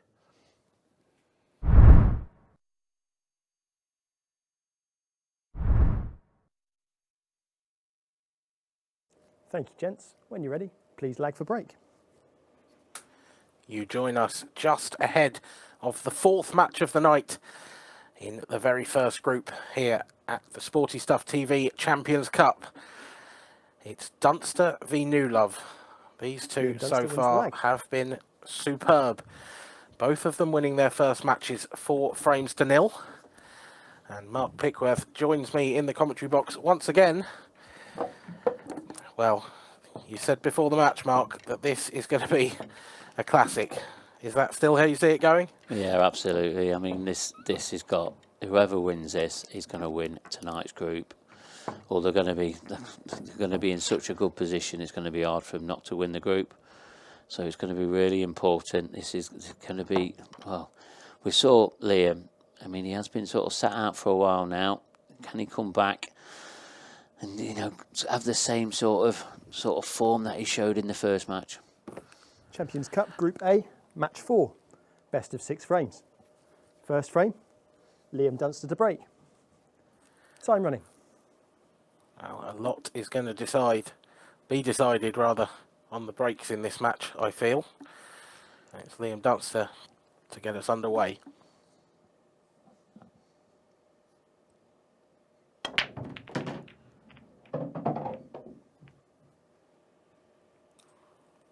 Liam, the only one of our 4 players tonight, Mark, so far employing the cut break, as opposed to playing it straight into the front ball. It's not getting the splits necessarily that some of the other players have got, is it? Particularly Scott Anderson, his break has actually been pretty phenomenal and left him wonderful chances. Liam's have been a bit more tricky when he's come to the table for the first time. Yeah, there seems to be.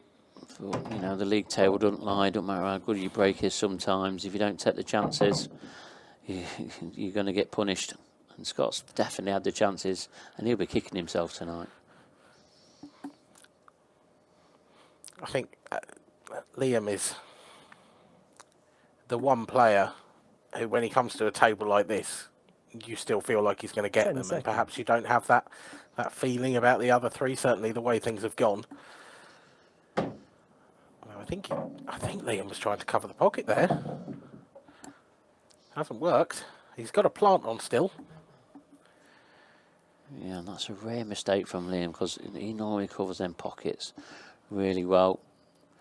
You don't normally see them mistakes from him. Do you think he's been forced into going game now because he's got a 10 plant to the seconds. right centre? He's still got a problem yellow in the bottom half of the table.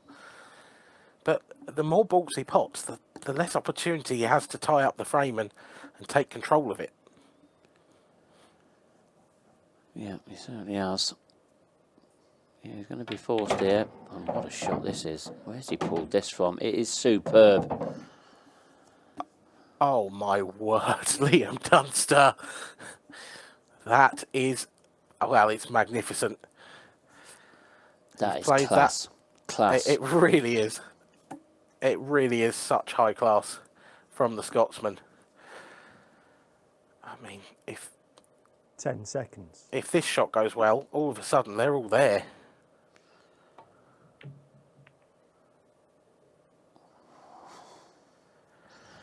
But it hasn't.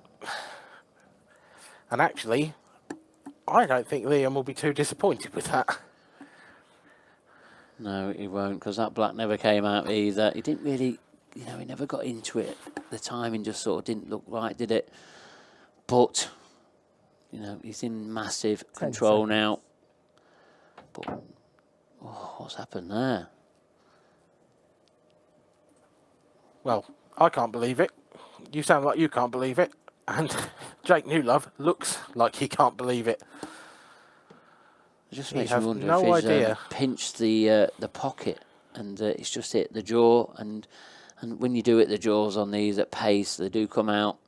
10 seconds. Well, Liam's got a bit of a free go at that difficult yellow down the rail. He hasn't made the most of that opportunity, actually. Has Jake got enough angle on this red to the left centre to work something out of that black and the two reds on the baulk line? And if he's got to play it with pace, does he have the 10 confidence to do that after the previous shot? Well, there's your answer, Dan. He's not played it with any pace, but this red must pass into the top right. But what angle has he got on it? Can he get the red out? Can he get the black out? What can he do with it? Well, he's going to have to really punch it if this is going to come out well.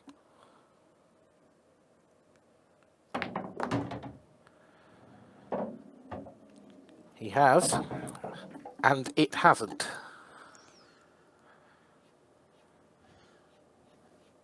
Yeah, you just feel like he was just asking a little bit too much of the cannon into there because he didn't have enough angle.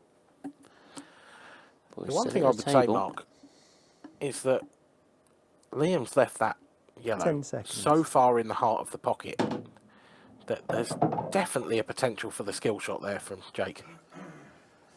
Yeah, there is, and I think that is going to be his only option, especially with this angle on this red. Yeah, has he got enough angle to take this up off the on and off the top cushion and try and leave himself straight on the skill shot?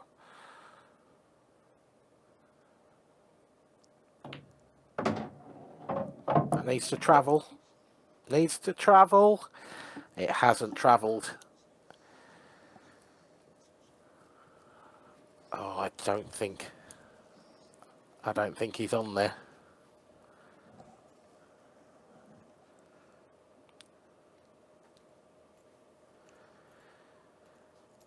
Neither does Extension Jake. called. There's going to be cushion first of some description. Yeah, and I think he's looking at a cocked hat here. So he's going to be playing this into the left centre, I think. That's what he's looking at, off the cushion. Hold on to your seats. If this comes off, the roof will erupt.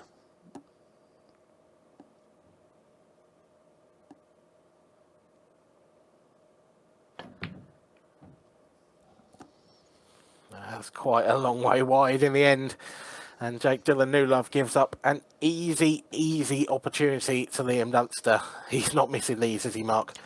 No, he certainly has. And, you know, Jake, you know, credit to him. He had to take that on. He had to try and find a pocket for it. He hasn't. And he's just missed that opportunity now. And here is Liam. He'll do what Liam does. And he should take these out. Jake just left himself such an awkward angle on that penultimate red. And he had to really finish right behind that last red if he was going to make that as a skill shot. And in trying to be so precise, I think he let it get away from him.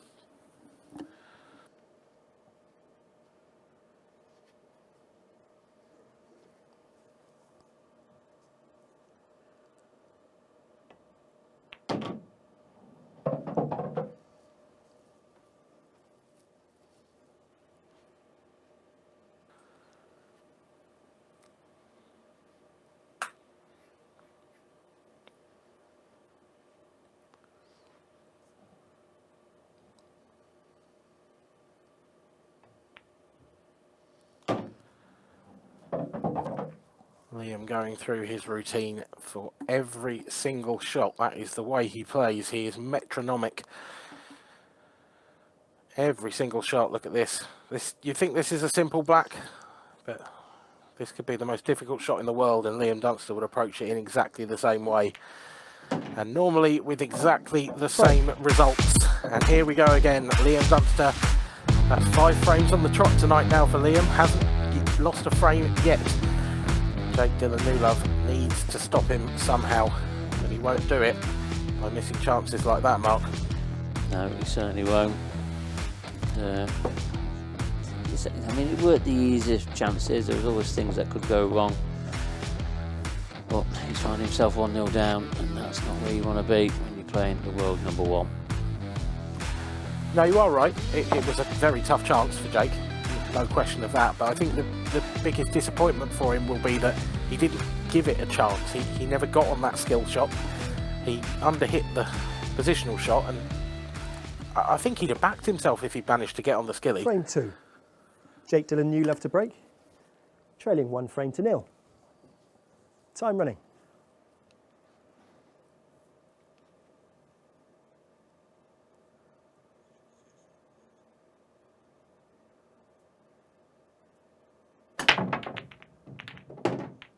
Foul.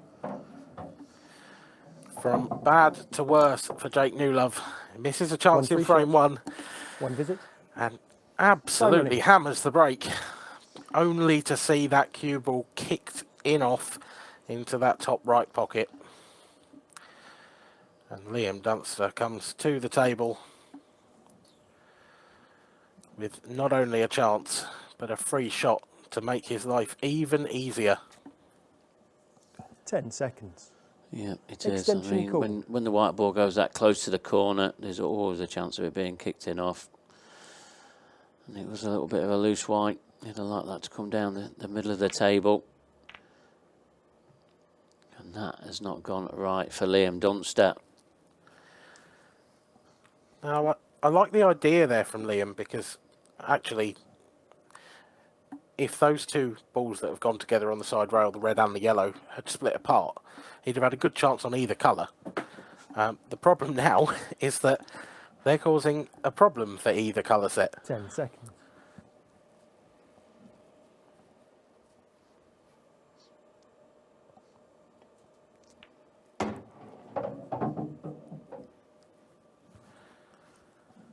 Liam deciding that yellows is the way to go here. Do those two yellows that are together plant, Mark? It doesn't look like it to me. Yeah, I mean, if they did, I mean, I think that it just clips the red. 10 seconds. Again, we're going to find out pretty soon. But he's still going to, even if they did plant, he's still going to have that yellow that's near that red. But he's going to get it out here, is he? Well, that was a very nice plant. There was a fair bit of distance between those two balls.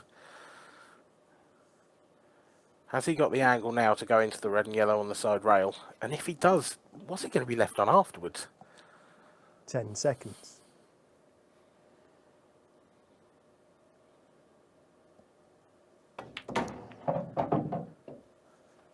Oh, that's so clever.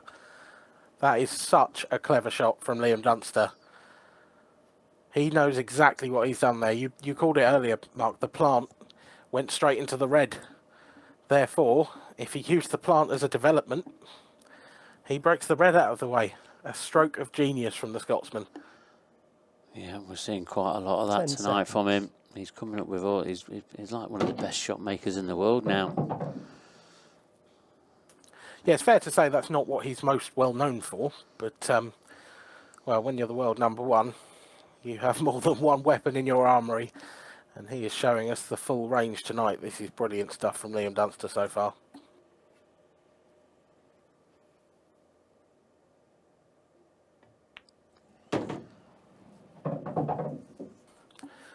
What do you think now, Mark, the chances are of Liam Dunster going essentially 12-0 through these 3 games?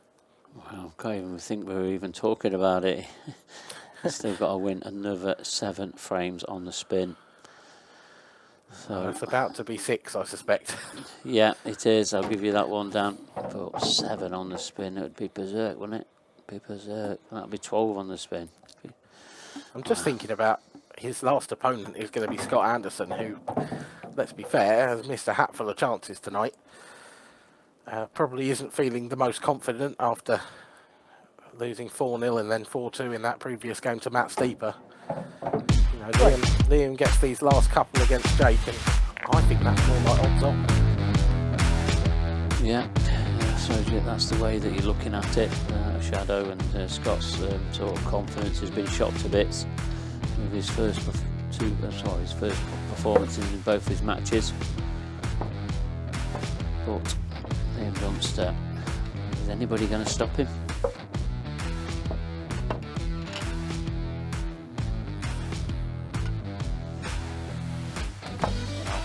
If someone's going to stop him tonight, it's going to have to be Jake Dillon Newlove, and it's going to have to start now.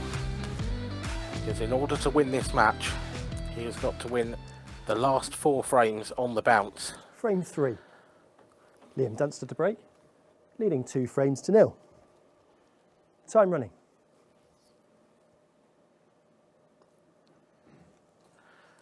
You wouldn't fancy that against anyone in the world, but particularly this man.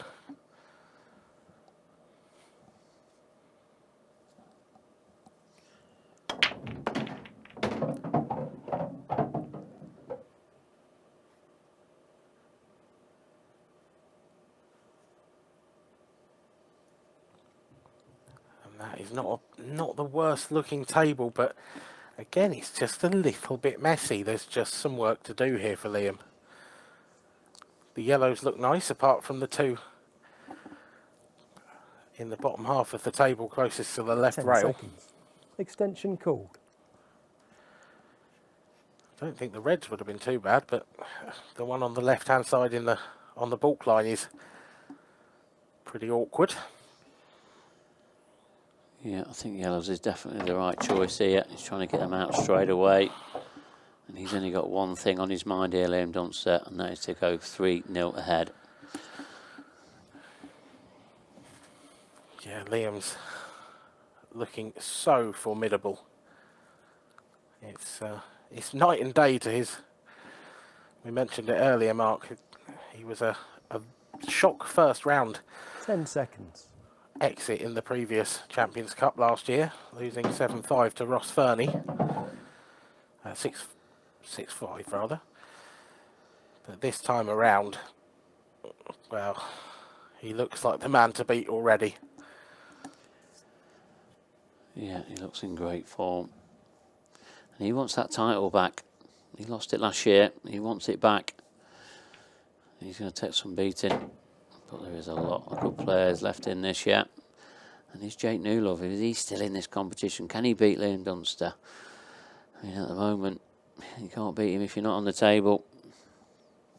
Well, if Liam takes out these last 3 yellows and the black, then no, he can't. But Jake would still be in it by virtue of that 4-0 victory in the first match.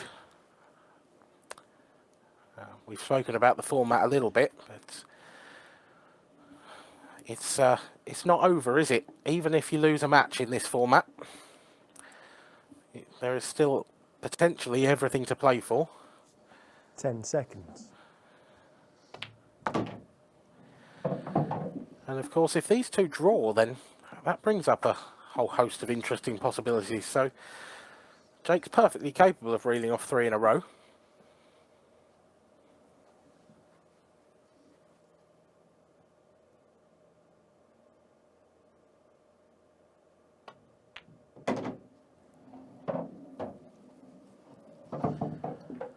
And it is going to have to be 3 in a row. Liam Dunster works his way beautifully round yet another clearance. That is 7 on the spin for him now. He's won his first match 4-0. He's 3-0 up in the second. Yeah, that's the big thing. Just like a freight train. Yeah, that's the big thing. 7 on the bounce, none against. He's on fire. He really is. I mentioned it after the very first match between Liam and Matt Steep, and Matt had a pretty good opportunity in the very first frame that he failed to take, and after that Liam pretty much blew him away. But how costly has it been for everyone else tonight that Matt didn't take that chance? Because Liam has just got stronger and stronger and stronger, and if Matt had taken that first frame, you just never know. Frame the 4. whole match could have been different. The Jake whole Dillon night New left to break. Trailing 3 frames to 0. Yeah, he certainly could have as well. Time running. But, well, only one winner now.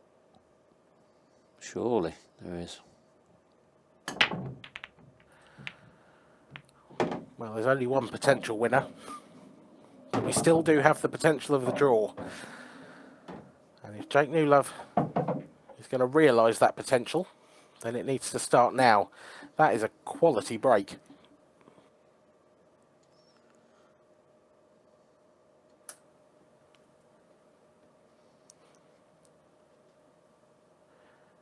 Ten seconds. You have to say, if it wasn't for that red on the left-hand rail, you would be calling these reds as gone pretty much, wouldn't you, Mark? But that is an awkward ball.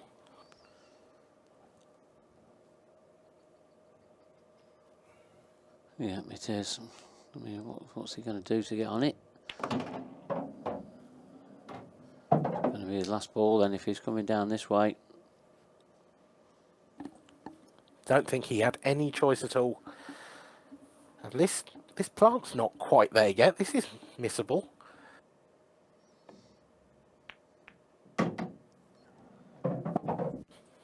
Very nicely played.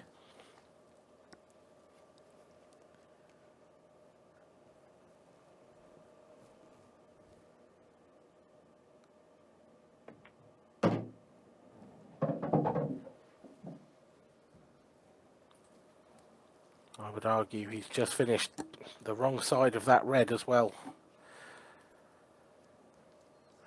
There's a lot of distance for the cue ball to have to cover here for him to finish nicely on that red. This is such a huge shot. And he's done the best he can with it. He's left it long. It's quite a nice angle to just drift out for the black.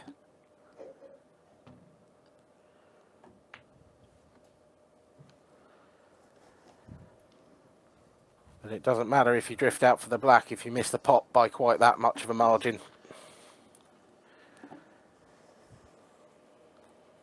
Yeah, Liam Dunster has the chance to complete back-to-back whitewashes.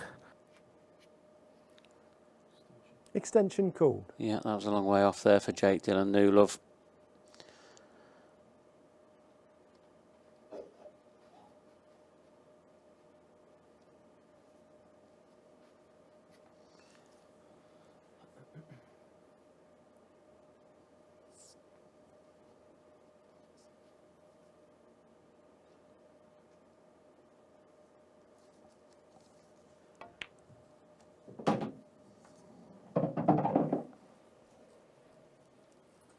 It doesn't look like Liam's going to need 2 opportunities either. That's a perfect positional shot for the first shot. Leaves him a great angle to screw back into these two yellows. The last of his problems, really. This is the only thing that can go wrong for Liam now.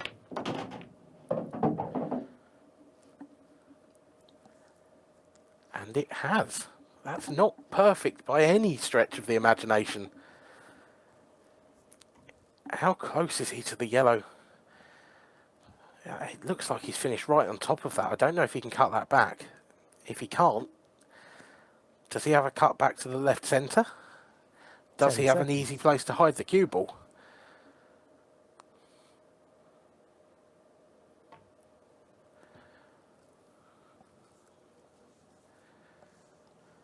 Well, there's the answer. He's tried to hide the white. I think he's left Jake a gap of sorts. I think Jake can hit that red. He's looking at the double up to the top right. And this is do or die now for the butcher. 10 seconds.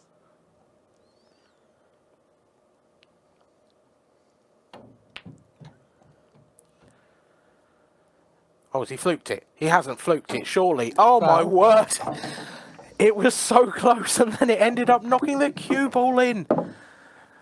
When it's not your day, it is not your day. Jake Dylan Newlove, it is not your day. Liam Dunster is left to mop up for back-to-back whitewashes. Well, he can't believe his luck, but Jake's had his chances in this match. Only a couple, granted. But he would have expected to have taken at least one of them. As it stands, Liam Dunster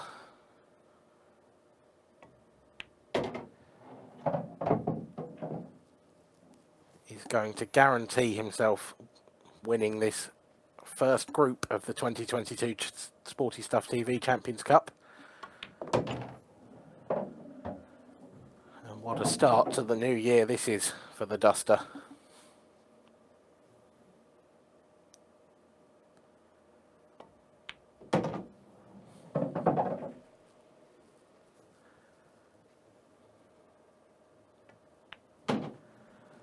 I don't think even in his wildest dreams Liam Dunster would have come to this tournament tonight expecting to win 4-0, 4-0. And the match. But Liam that Dunster wins is 4-0. exactly what he's done. Jake Newlove and Matt Steeper have both fallen by the wayside.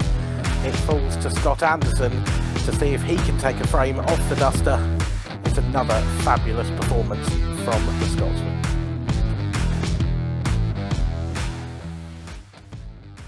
Oh, that was fantastic, wasn't it, Mark? Again, eh? What a player this boy is. Yeah, he just seems to go from strength to strength. Everything he's doing it right. He's so methodical around the pit, around the table. Oh, I've got to take your hat off to him. That's what I can't believe, Mark, right? Bookies, they usually get it right all the time. That was the price you could have had this morning. Dunster to beat Newlove, just under even money, 10 to 11. Well, surely, I'm not an expert at pool. You are. Surely that price was wrong this morning. There was some value out there for the punters. Surely this morning, wasn't there? Yeah, definitely. Yeah, if anybody got on early doors this morning. And I believe, I don't know who it was, but one of our betting partners went 13-2 Dunster to win all these 3 matches this evening. Imagine if you were sitting on a docket like that now, one of these little slips here, one of the betting slips, 13-2. So now we've got 1 match to go, the last match tonight, Dunster v Scotty Anderson. What a lovely feeling that would be. It's like money. I know, look, we know everything in this world. We don't know what's around the corner, but if you got that slip in your pocket, Dunster to win all these 3 matches, Liam, you'd fancy him to beat Scotty Anderson in the last one. This he's practically unbeatable, isn't he, Mark? Well, the way he's playing at the moment, it's great to see him playing like this. I mean, it can't be very good as the opponent sat in the chair just watching and admiring the way. Well, you play, Paul. You're in the tournament. You know what it's like to play. What's it like to sit there? What's it like to sit there, Mark, when you're playing against someone like Liam and you know he's the world's #1, and I bet you're sitting there thinking, give me a chance, give me a chance. But when you get a chance, You've only got to make one little mistake, like the boy did there, the butcher, and he's in on the balls again, isn't he? And it 4-0 again. It's fascinating, you know. I'm enjoying this. Oh yeah, really. I am enjoying it. I am enjoying it. I like watching a master at work, and I used to be a master, you know, once upon a time. I've got 2 O-levels at school, you know that. One was for finding fish and chip shops and one was for finding betting shops, and we're in a betting office now. Right, what we got in the next game, Mark? So we've got Matt Steeper against Jake Newlove. So how Jake's going to come back from that after losing 4-0 to Liam, I'm not sure. But he's the favourite in this match against Matt Steeper. Well, Matt Steeper's done nothing wrong tonight. I know he's got beat 4-0 in the first match, but he won his next match, didn't he? Yeah, So yeah, he did. He could finish on 2 wins as well here, Matt. Yeah, they both won one, lost one, and whoever wins this, they're going to finish second in the group. Yeah. So it's a sort to play for. So has he definitely won now, the group? Well, no, it's nothing's over yet. Nothing. I mean, if so Liam's not actually past the post yet, is it? not quite yet. No, definitely not yet. Can I have a He's bet still with got to you? win his match. Can I have a bet with you on Liam to win it? You know, he's massive favourite to win his last match against Scott Anderson. No offence to Scott, and the way that Liam's playing, you can't see anybody beating him. But this game here, this is to get second place, and this has still got to be, you know, get a chance to get into the next stage. And you know what they win if they win the final later on? 10 big uns. 10 grand for the winner, isn't it? Eh? It certainly You're is. only afforded to one chance to win the final, you know. Oh, you've been looking at my odds. I know already, you're haven't only afforded to one chance, and you was 50 to 1 early. Oh, was it? Well, that's, yeah, so 40 you had to a quid 1. on me Look at that. Look at our betting partners tomorrow. You never know. We might have one boy listening tonight, and he might say, "Go," and I'll lay you clickety click, 66 to 1. Absolutely. Right, let's get on to our 5th match, and I fancy this one anyway. So I'll tell you what we do. We've got 3 minutes if you want to play at home. If you fancy having a little bet here, see you in about 3 minutes' time.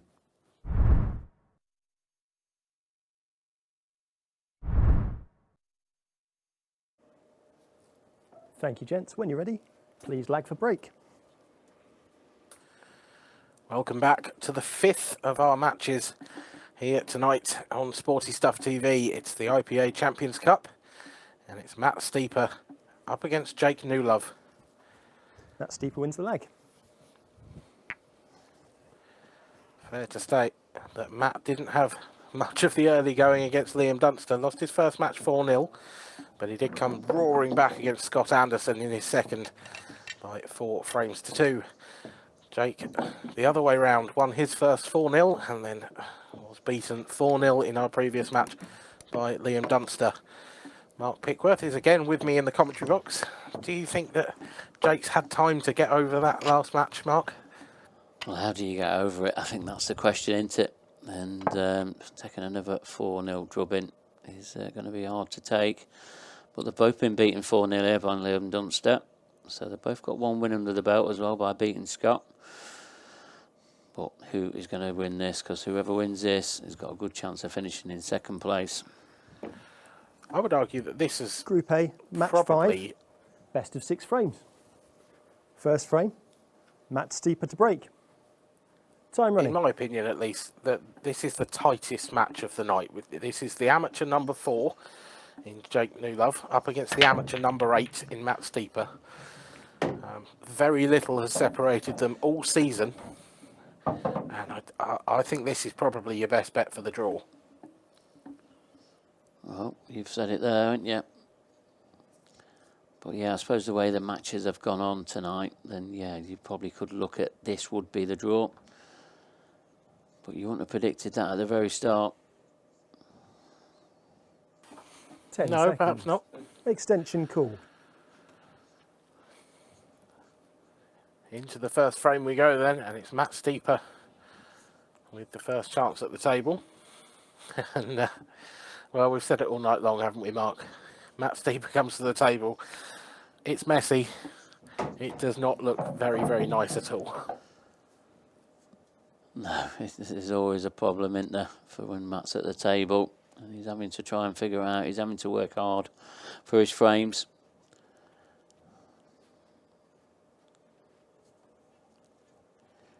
I'm just thinking if he can obviously put this this red into the left-hand middle. Can he leave himself an angle on that red so he can play it off the yellow into the middle? He's miscued it. I'm not sure what he's tried there. Just tried to power it round. No, I think we might have had a clue if if the miscue hadn't happened, but that definitely threw us all off.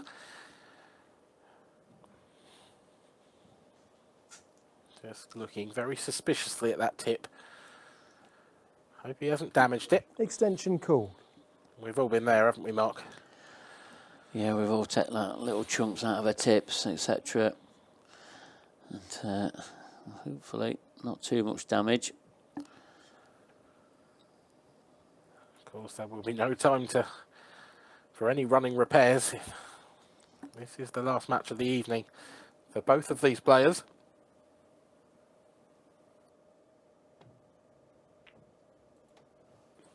Oh, Jake Dillon, new love. What have you done there? Well, I think he's just shown his disgust at that shot. One visit. That was a time running. A very, very poor error.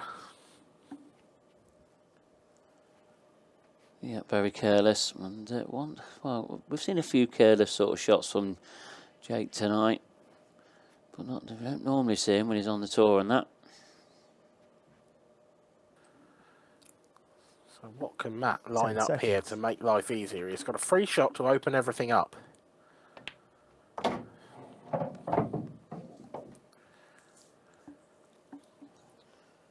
Not convinced about that one, if I'm honest, Mark. I feel like he could have been a bit more adventurous there. He's just got rid of a yellow that was sort of in the way, but there are so many bigger problems than that. Yeah, there is, but he's going about his work here. Like they're over the pockets. Well, I imagine he's going to take on a plant here, is he? Red onto red to the right centre. Oh no, that goes past. And that'll explain why he's left that white there. Because that red did look a little bit tighter than we thought.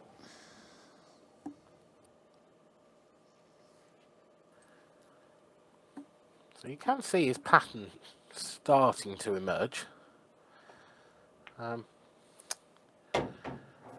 red just below the black. If, you know, actually, to a certain extent now, this is 4 straight shots. Because he can stun the one up to the top right, take the one down the rail, you know, push it through 5-6 inches. The black is obviously going up to this pocket here, the same one who's just potted that red in up to the top right. And to be fair, if he lands nice and straight on this red to the left centre, he should be able to finish straight on it, right in behind it. It shouldn't be a problem.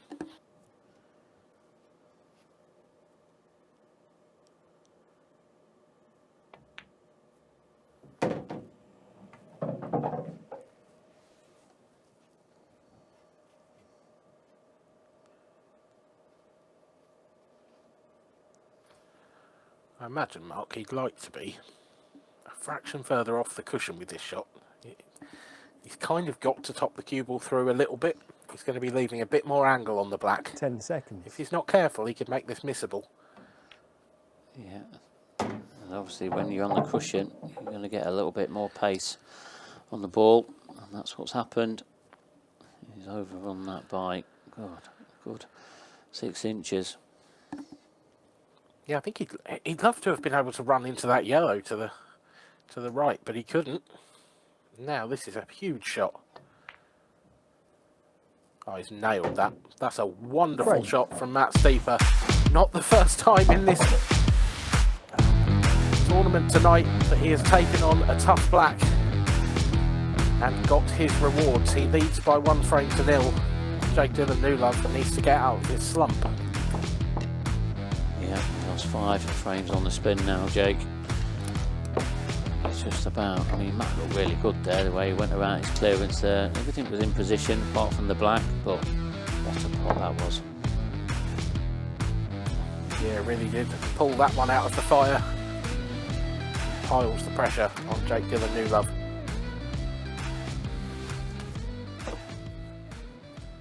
Frame 2. Jake Dillon Newlove to break. Trailing 1 frame to 0. Time running. Matt Steeper has shown a lot of resolve after losing his first match tonight by 4 frames to 0.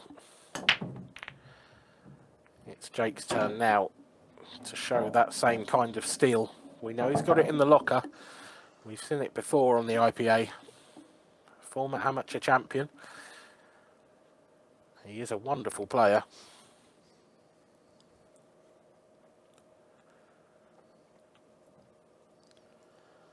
Yeah, and that's a lovely little break there. I mean, both these colour sets, they've all got pockets.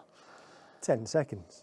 If you can get through to this yellow, get good position. Extension cool. I mean, I'm not sure if I like yellows, to be honest, just with that yellow that's just near that middle pocket.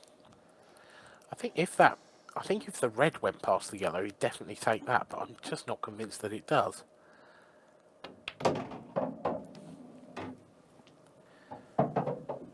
Well, that yellow you spoke about, Mark, can he snick that in the middle? It looks awfully tight. Yeah, it does. I mean, it's one of them that he's just got to drop in. That's why he's rerouting here.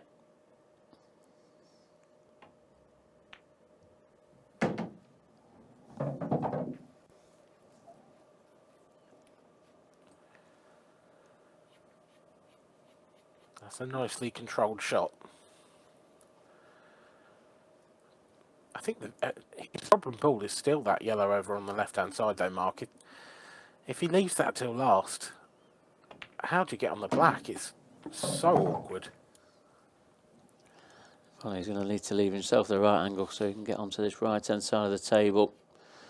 So that'll leave him with the black. So it possibly could be his last ball here, because I don't see a way of getting on it soon. I do wonder if, with that previous shot, he has cleared the pocket for the black to go to the bottom right. I think he might have cleared a path there, and if he has, then it's a lot safer bet to leave that yellow on the left-hand side to last, because if you stun it in, you've got a straight shot on the black. So for me, this clearance now is all about whether that black goes to the bottom right. 10 seconds.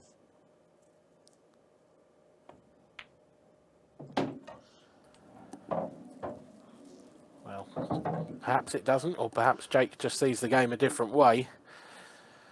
But he's digging a hole here, and he has got to come up with a big, big shot now.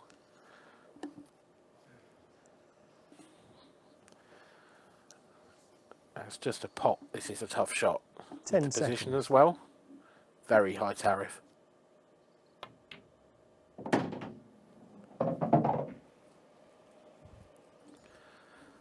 Wow, that is pure class from Jake Dillon Newlove.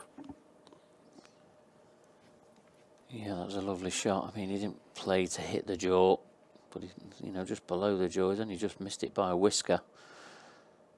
So positional now is key. It's just dropping it in, and that's the right shot to play. Been a good clearance this has.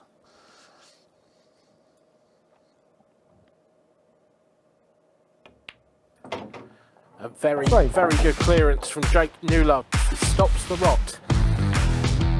It's his first frame after 5 on the bounce against him. And, well, 1 each. It's very much game on.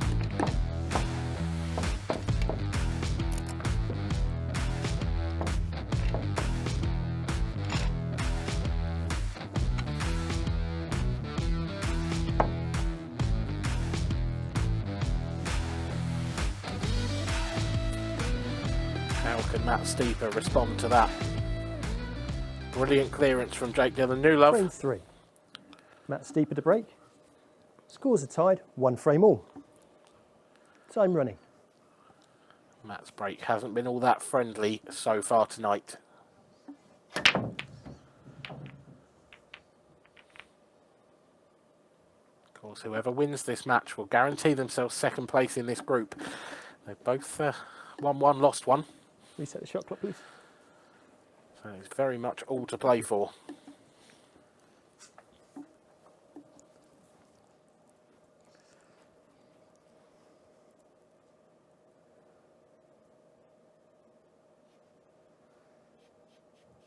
I don't think he can quite believe how badly his breaks have come out tonight, Mark. He hasn't really struck them badly. They've just come out dry or awkward.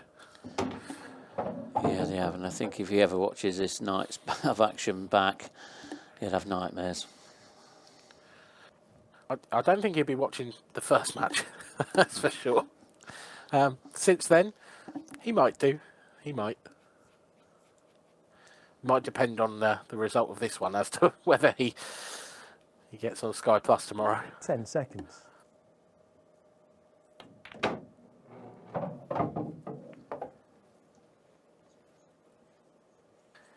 Nice little result there for Jake. He's just not those yellows safe because these reds are by no means easy. You can see him lining up what he wants to do next. The red on the balk line will only go to the top left. But it's this red in the bottom half of the table next to the yellow, just to the right hand side, that's causing him all sorts of problems. And the way he's gone about this clearance mark, the only way I can see him moving it is off his penultimate red, which means he's going to be trusting to luck a little bit to whether he lands on that awkward red or not. 10 seconds.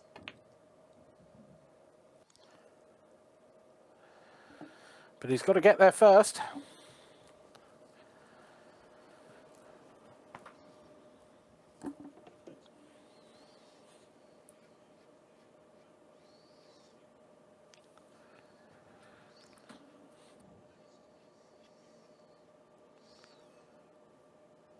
Ten seconds. That's steep. Extension Looking call. at those two yellows on the right hand side, he's looking to see if they're a plant or if they can be made into a plant. It looks pretty good from here.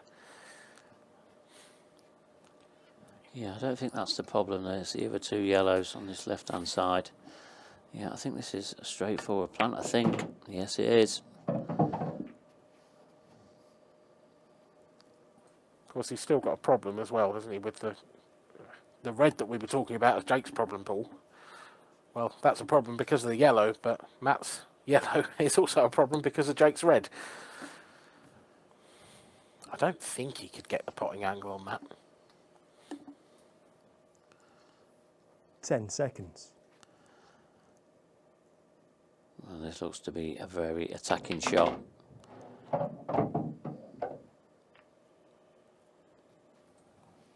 Well, I think he'll take that because that certainly wasn't what he was trying to open out. He was trying to open out the red and yellow in the bottom half of the table, move that yellow into somewhere where it went, but he's come very fortunately off that middle pocket jaw. And although they're not nice by any stretch of the imagination, they're certainly easier than they were. You've got to say he's unlucky there, isn't he? That is a bit brutal, isn't it? Yeah. That is highly unlucky. Yeah, I mean, I was expecting him to hit both of them yellows there, to hit one thin and then miss the other. It's impossible. But it's happened. It's very harsh. The problem is, I think he might be on the yellow to the bottom left. But if he is, there's no value in potting it. He can't. There's no way to clear up from here.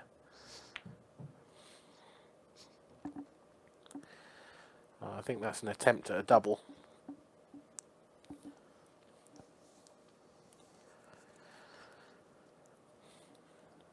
Either way, he's laid down a bit of a gauntlet here for Jake Newlove. Because Jake's got more problems. The red nearest to him doesn't go. He's just going to try and get the pocket, I think. Off the cushion, off the yellow. That's a very good shot.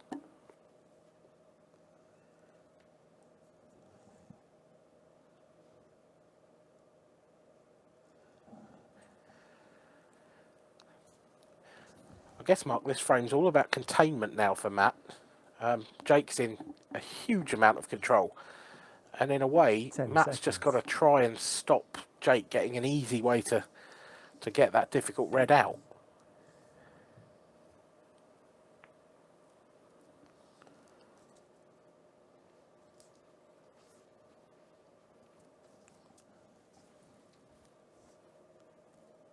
Yeah, I mean, it's going to be very difficult to get that red out.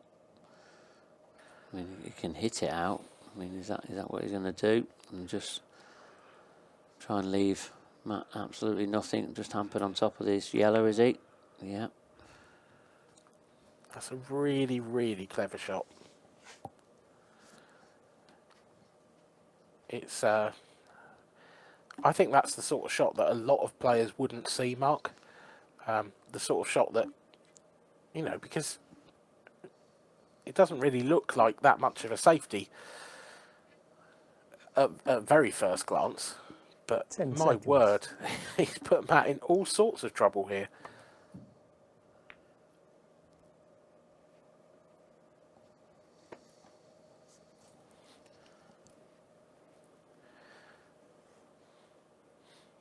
That was a nice effort from Matt, but even if he'd made that, he was still massively odds against for the finish. The next shot would have been equally as tough. And now Jake Newlove can come to the table with a pretty straightforward chance. And now a very straightforward chance.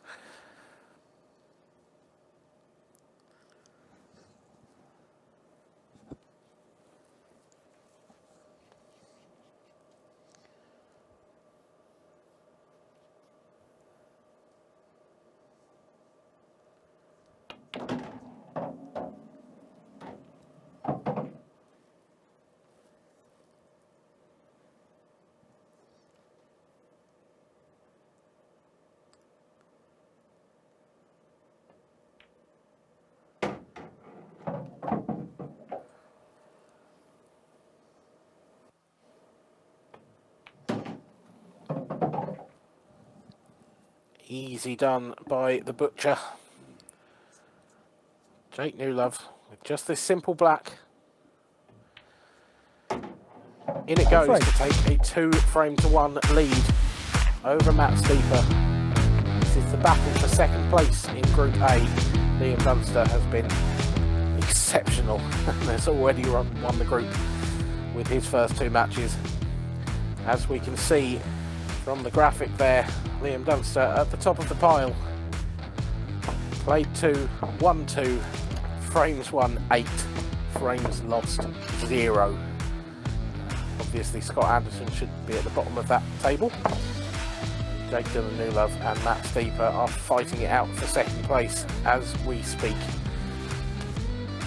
Mark, Liam has just been unbelievable tonight, hasn't he? Yeah, I mean, before we started, we didn't think he was going to go pretty much. We thought that he could go unbeaten, but for him not to concede a frame yet, Jake Dylan Newlove, well, we didn't expect that one. Leading 2 frames to 1. Time running.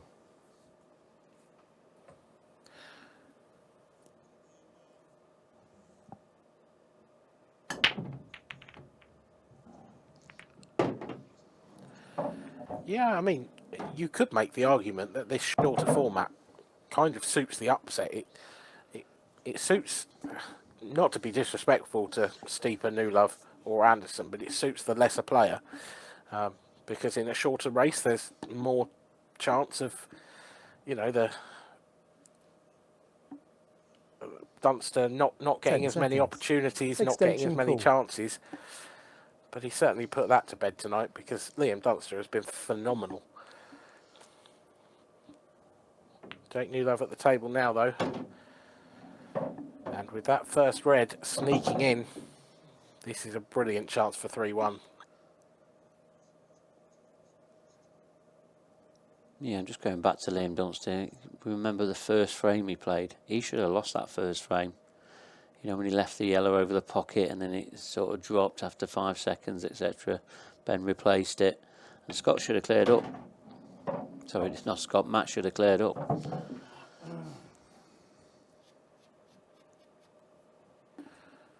Yeah, Matt, in his defence, hasn't had the best of the chances tonight, but there are certainly 2 or 3 opportunities he will look back on and think, yeah, I should have done better there. I think overall he'll probably be disappointed with his night, whatever happens now. Even if he comes back here against Jake and wins or claims a draw, I think Matt will be disappointed with his night's work.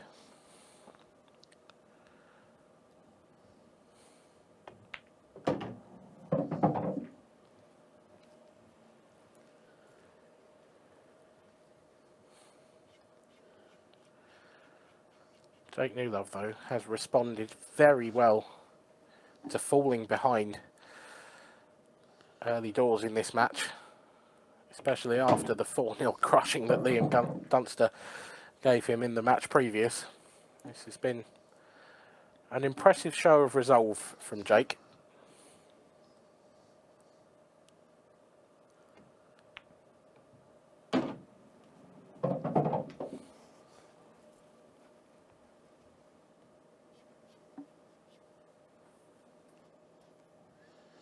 Yeah, it's been a very comfortable clearance, this one. Frame.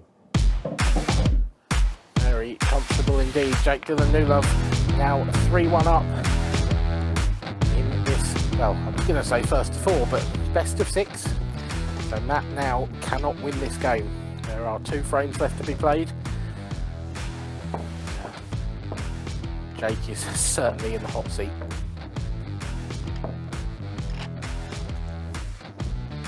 Yeah, I mean, can we see a way back here for Matt? Need to make it. He's got to win the next 2 frames. It's as simple as that, just to get the draw. But he will finish in 3rd place if that happens. Frame 5. Jake will be ahead on Matt difference. The break. Trailing 3 frames to 1. Time running. Jake getting to 3 first in this match has guaranteed 2nd place in the group for him now, regardless.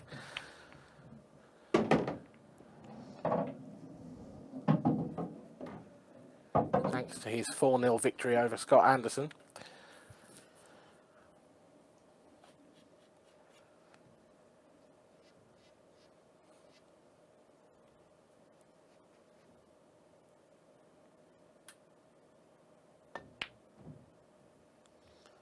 Well, that's a shock.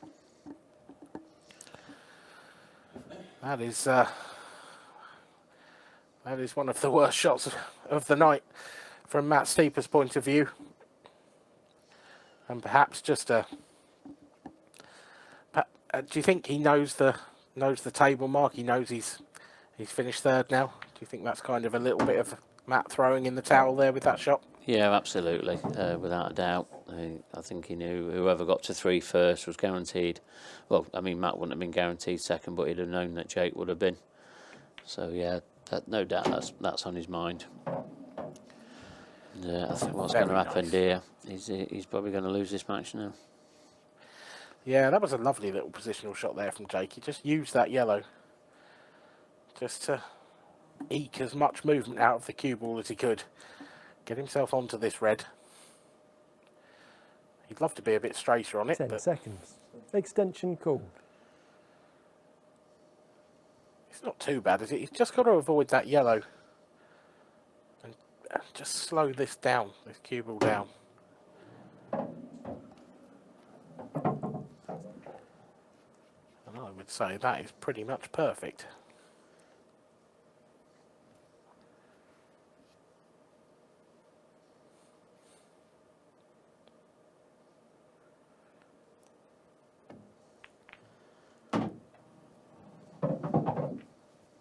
Ooh, perhaps not. A little thinner than I thought on the plant.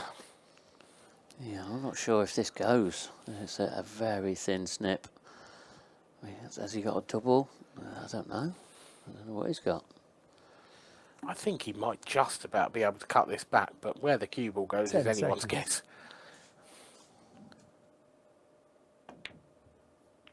Oh, it's the double. Oh, it's a peach. It's an absolute beauty from Jake Newlove. It's perfect position as well. That is a great, great shot.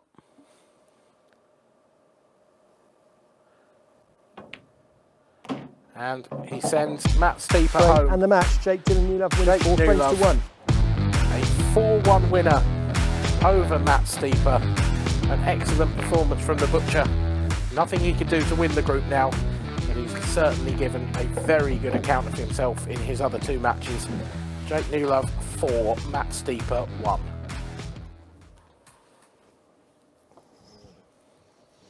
Yeah, I got him all in it. That was good. Thank you. Good James. little game. Yeah, it was a good little game. And But that's probably the most comfortable I've seen Jake Dillon-Newell be tonight. He just sort of relaxed and chilled out. And yeah, definitely. And he came back well. I think in the last game as well, I think Scotty Anderson, I think he could, you know, in the last game, because he's got, he could just, the pressure could be off him now, couldn't it, Mark? But I think he's been a bit unlucky. I know you put him up as the number 2 tonight, didn't you? You thought Jake would, you thought like Liam would win and Jake would be second. That's how it's finished now, isn't it? Yeah, it is, yeah. So Liam's definitely won. Whatever happens this last match, he's definitely going to go through, yeah? Yeah, he's on 4 points now. We're second place, which is Jake Dillon-Newell. He's only on 3 points. So, yeah, Liam Dunster's already through without playing this last match, but he needs to play it. Before this started, the competition started with all our players that we had in here, Liam was the favourite outright to win it, wasn't he? He was, What price was he, Mark? 3-1 to win. To win the 10 grand and to win the trophy? No, just to win this event 1. To win event 1? To win event 1. Right. To get a chance of winning the 10,000. And what price would he have been to win the actual final?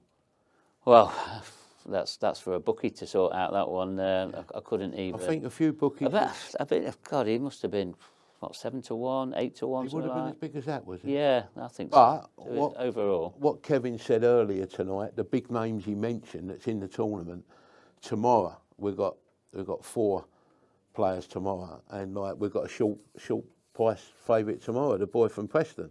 I think he's 5-4 tomorrow to win his group tomorrow. Best of, you know, out of 4 runners again tomorrow. So it gets better, doesn't it? As we go on. Yeah. You know, and I think the matches will be tighter, won't it? And tomorrow we won't see no odds-on chances to win the group like we've seen with Liam tonight. But I've had a little whisper in my ear that the boy from Preston tomorrow, you know who I'm talking about. Oh, I do, yeah. He's about a 5-4 chance. And really? Okay, wow. Good player? Yeah, he is a very good player. Right. Let's get this last match out. Done. It is already done and dusted, but we're going to see a champion in here, aren't we, as well? And we're going to see Liam again. Could he win 4-0 again?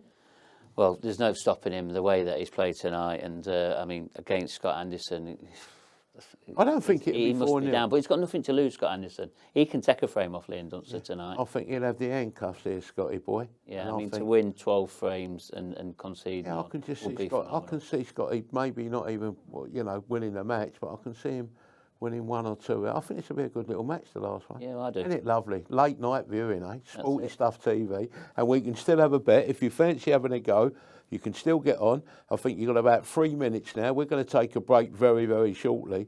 And don't forget, you've got about 3 minutes if you want to play on the last match this evening. Absolutely.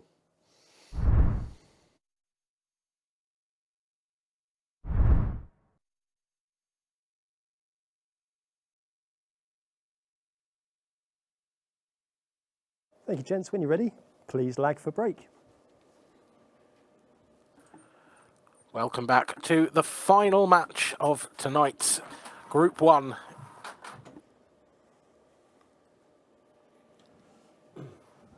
Scott Anderson wins the lag. Yeah, they're changing it. No problem.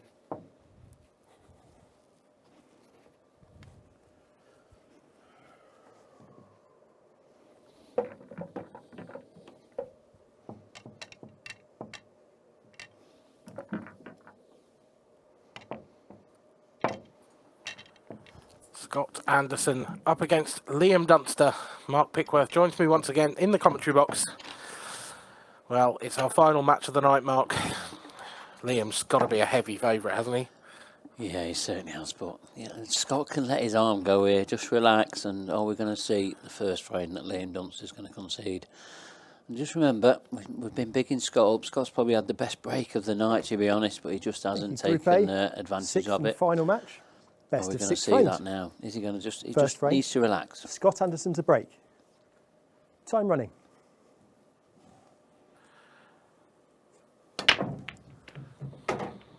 There you see, it's a crushing break. He's done it again, Mark. And honestly, if he'd taken these opportunities he's been given by his own break, we could have a very different story here.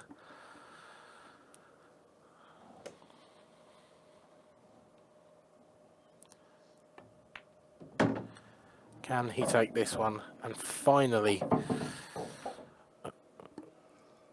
hand out a defeat, even just in a single frame, to Liam Dunster, the world number 1. He has shown all of his class tonight, but this is such a wonderful opportunity for Scott. Yeah, it's a nice position for Liam to be in. Already know he's already through to stage 2. Now by winning this group, but he'll want to win this last match. Trust me. Well, Scott's going to have to find a great position here. No, I don't think that's quite it. I think he is still on the red to the bottom right. You can see there he's pointing the cue at where he wants the cue ball to come off. He wants the cue ball to come off and hold on that yellow there. If he catches it too thin, though, he could be in trouble.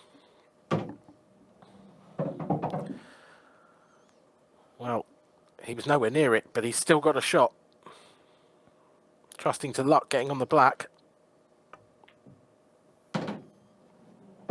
Trusting to luck, getting on the black, and I don't think he's on it. The look tells you the whole story. He's just nudged it in front of the, or in behind the yellow, if you like. Yeah, the body language says it all. I think the only can play is off this yellow and it goes to the top bagger. I don't know.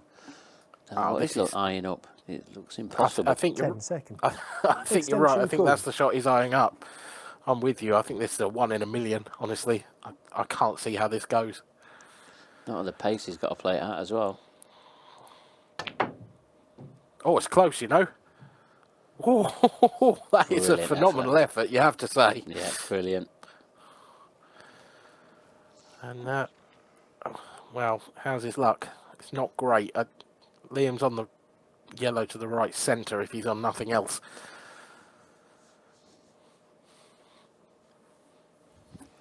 Yellow on the balk line might be causing Liam Dunster a little bit of a problem, because I think Scott's covered the pocket with the black. Extension called.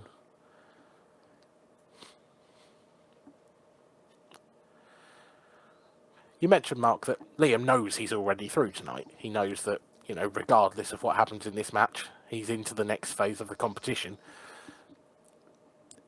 But the fact that he's won his first 8 frames, do you think how much do you think he wants to go 12-0 here? He wants 12-0. He wants to win every frame he plays. I said this earlier in the night. He wants to win every frame possible. He could be playing for 1 pence. He'll want to win every frame. He's just the way that he's just that sort of player. He wants to win everyone. He wants to win everything. And he's great to watch. Yeah, he's wired up with a will to win, that's for sure. Now he's having a very good look at those 2 yellows on the right-hand side.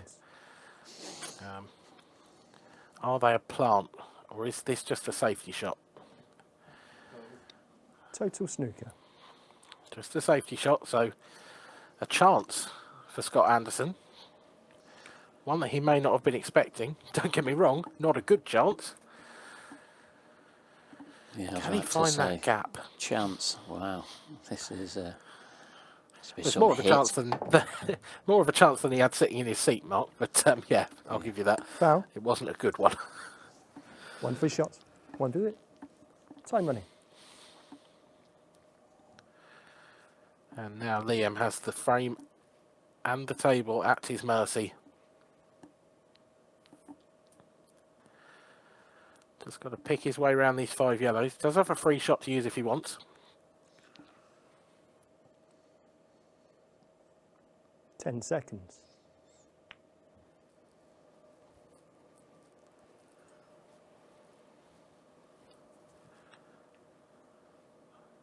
And he used it to make a relatively straightforward clearance, about as straightforward as they get.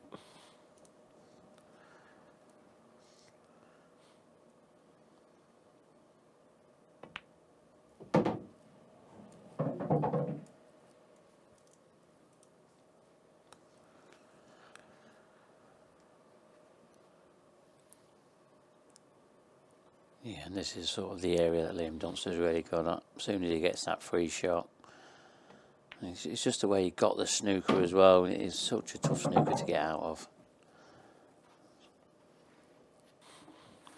I imagine, Mark, that there would have been a fair few players to come in this draw, watching this tonight, who would have been hoping for an upset. And they will probably be quite disappointed by the way this night has gone, because Liam Dunster looks every inch the tournament favourite that we've made him out to be.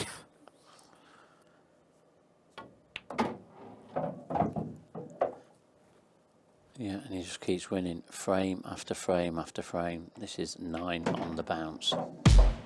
Frame. It is genuinely phenomenal. Liam Dunster, world number 1, showing his class. 9 frames in a row. 4-0, 4-0, and currently 1-0 with Liam to break next. Scott had a very good chance in that frame as well, and it's not the first time we've said that tonight. Scott has put down so many good opportunities, and they are the kind of opportunities that you can't afford to let go, especially against players like Liam Dunster. No, they can't. And Scott, he can't complain. Frame He's not 2. had the day at the office where he's had Liam no Dunster chances. the break. Scott Leading Anderson 1 frame has to had 0. plenty of chances here tonight. Time running.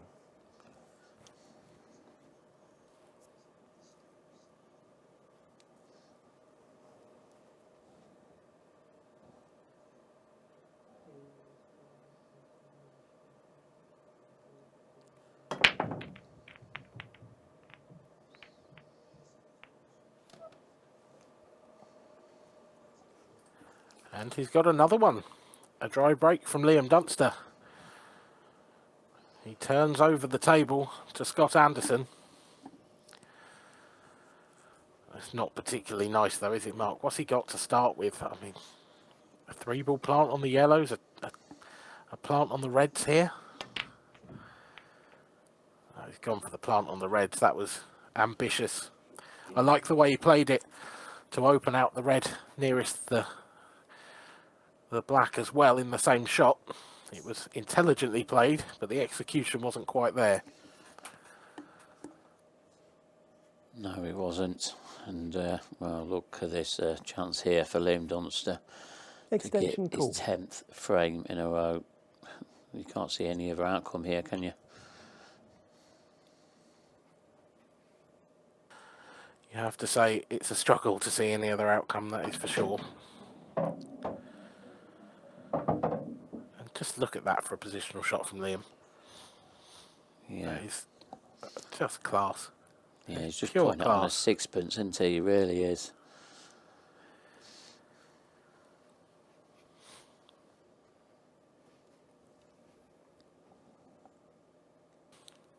Perhaps the one slightly tricky ball next up down the right hand rail, but all night he's been making his difficult shots look like drop-ins, and you just can't back against him to keep doing that.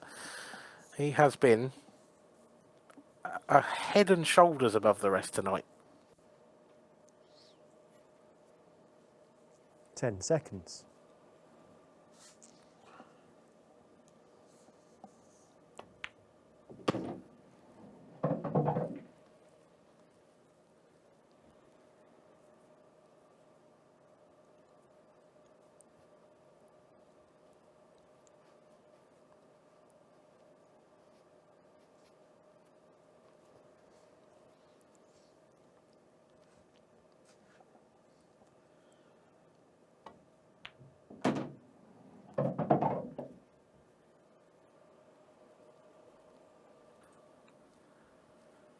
Just perhaps underdone that a fraction.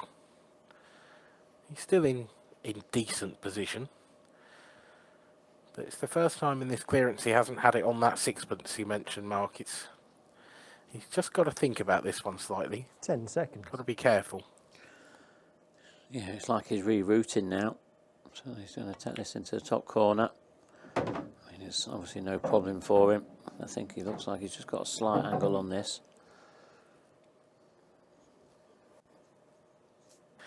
Just those 5 yellows in the top half of the table, isn't it? The position on the black, he's got a fairly big area to get into, but it's slightly tricky.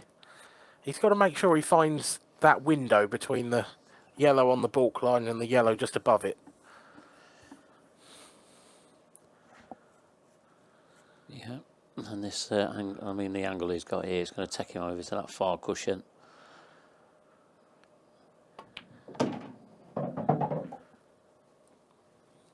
Just about enough. Little bit of distance.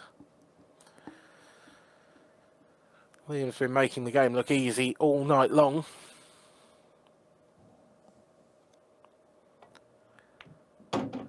And he continues to. Liam does that with his 10th frame in a row tonight. It's been utterly dominant. We are running out of superlatives here for that Scotsman, the world number 1. Someone's going to have to play very well if Liam Dunster's not going to win this tournament, Mark. Yeah, they are. I mean, there's still a lot of good players yet to be seen. This is only the first night, and there's going to be a lot more great players coming up. Well, Liam Dunster has been ruthless throughout tonight's pool action. But we're going to see this Scott Anderson break again. Frame 3. Scott Anderson to break, trailing 2 frames to 0.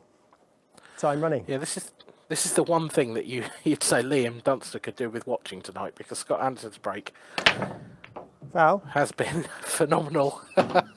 Oh no. Well, that says it all for Scott tonight, doesn't it, really? Time running. And he knows it. Yeah, he's just got a little bit too much power on that, and the white has just taken off the table, and it's going to be 1 free shot, 1 visit.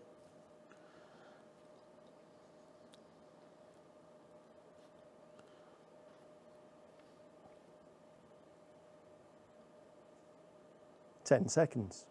Extension called.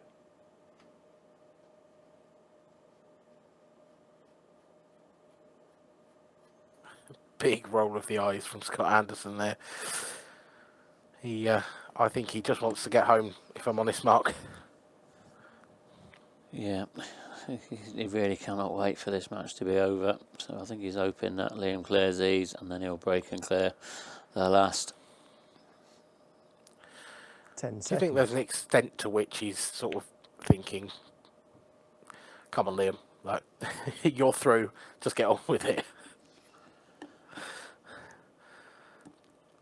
This is just torture now for Scott, isn't it, really? Yeah, it is. But like you said, Dan, earlier, it doesn't matter whether the ball's over the pocket or it's the longest, the hardest, longest ball ever. Liam takes the same amount of time over every shot. He gives it the utmost respect to everyone. Yeah, and that's one of the many reasons why he is number 1. He just is the consummate professional. Everything he does is the same routine. It's brilliant to watch in its own way. It's actually phenomenal. His levels of concentration are unmatched for me in the pool world.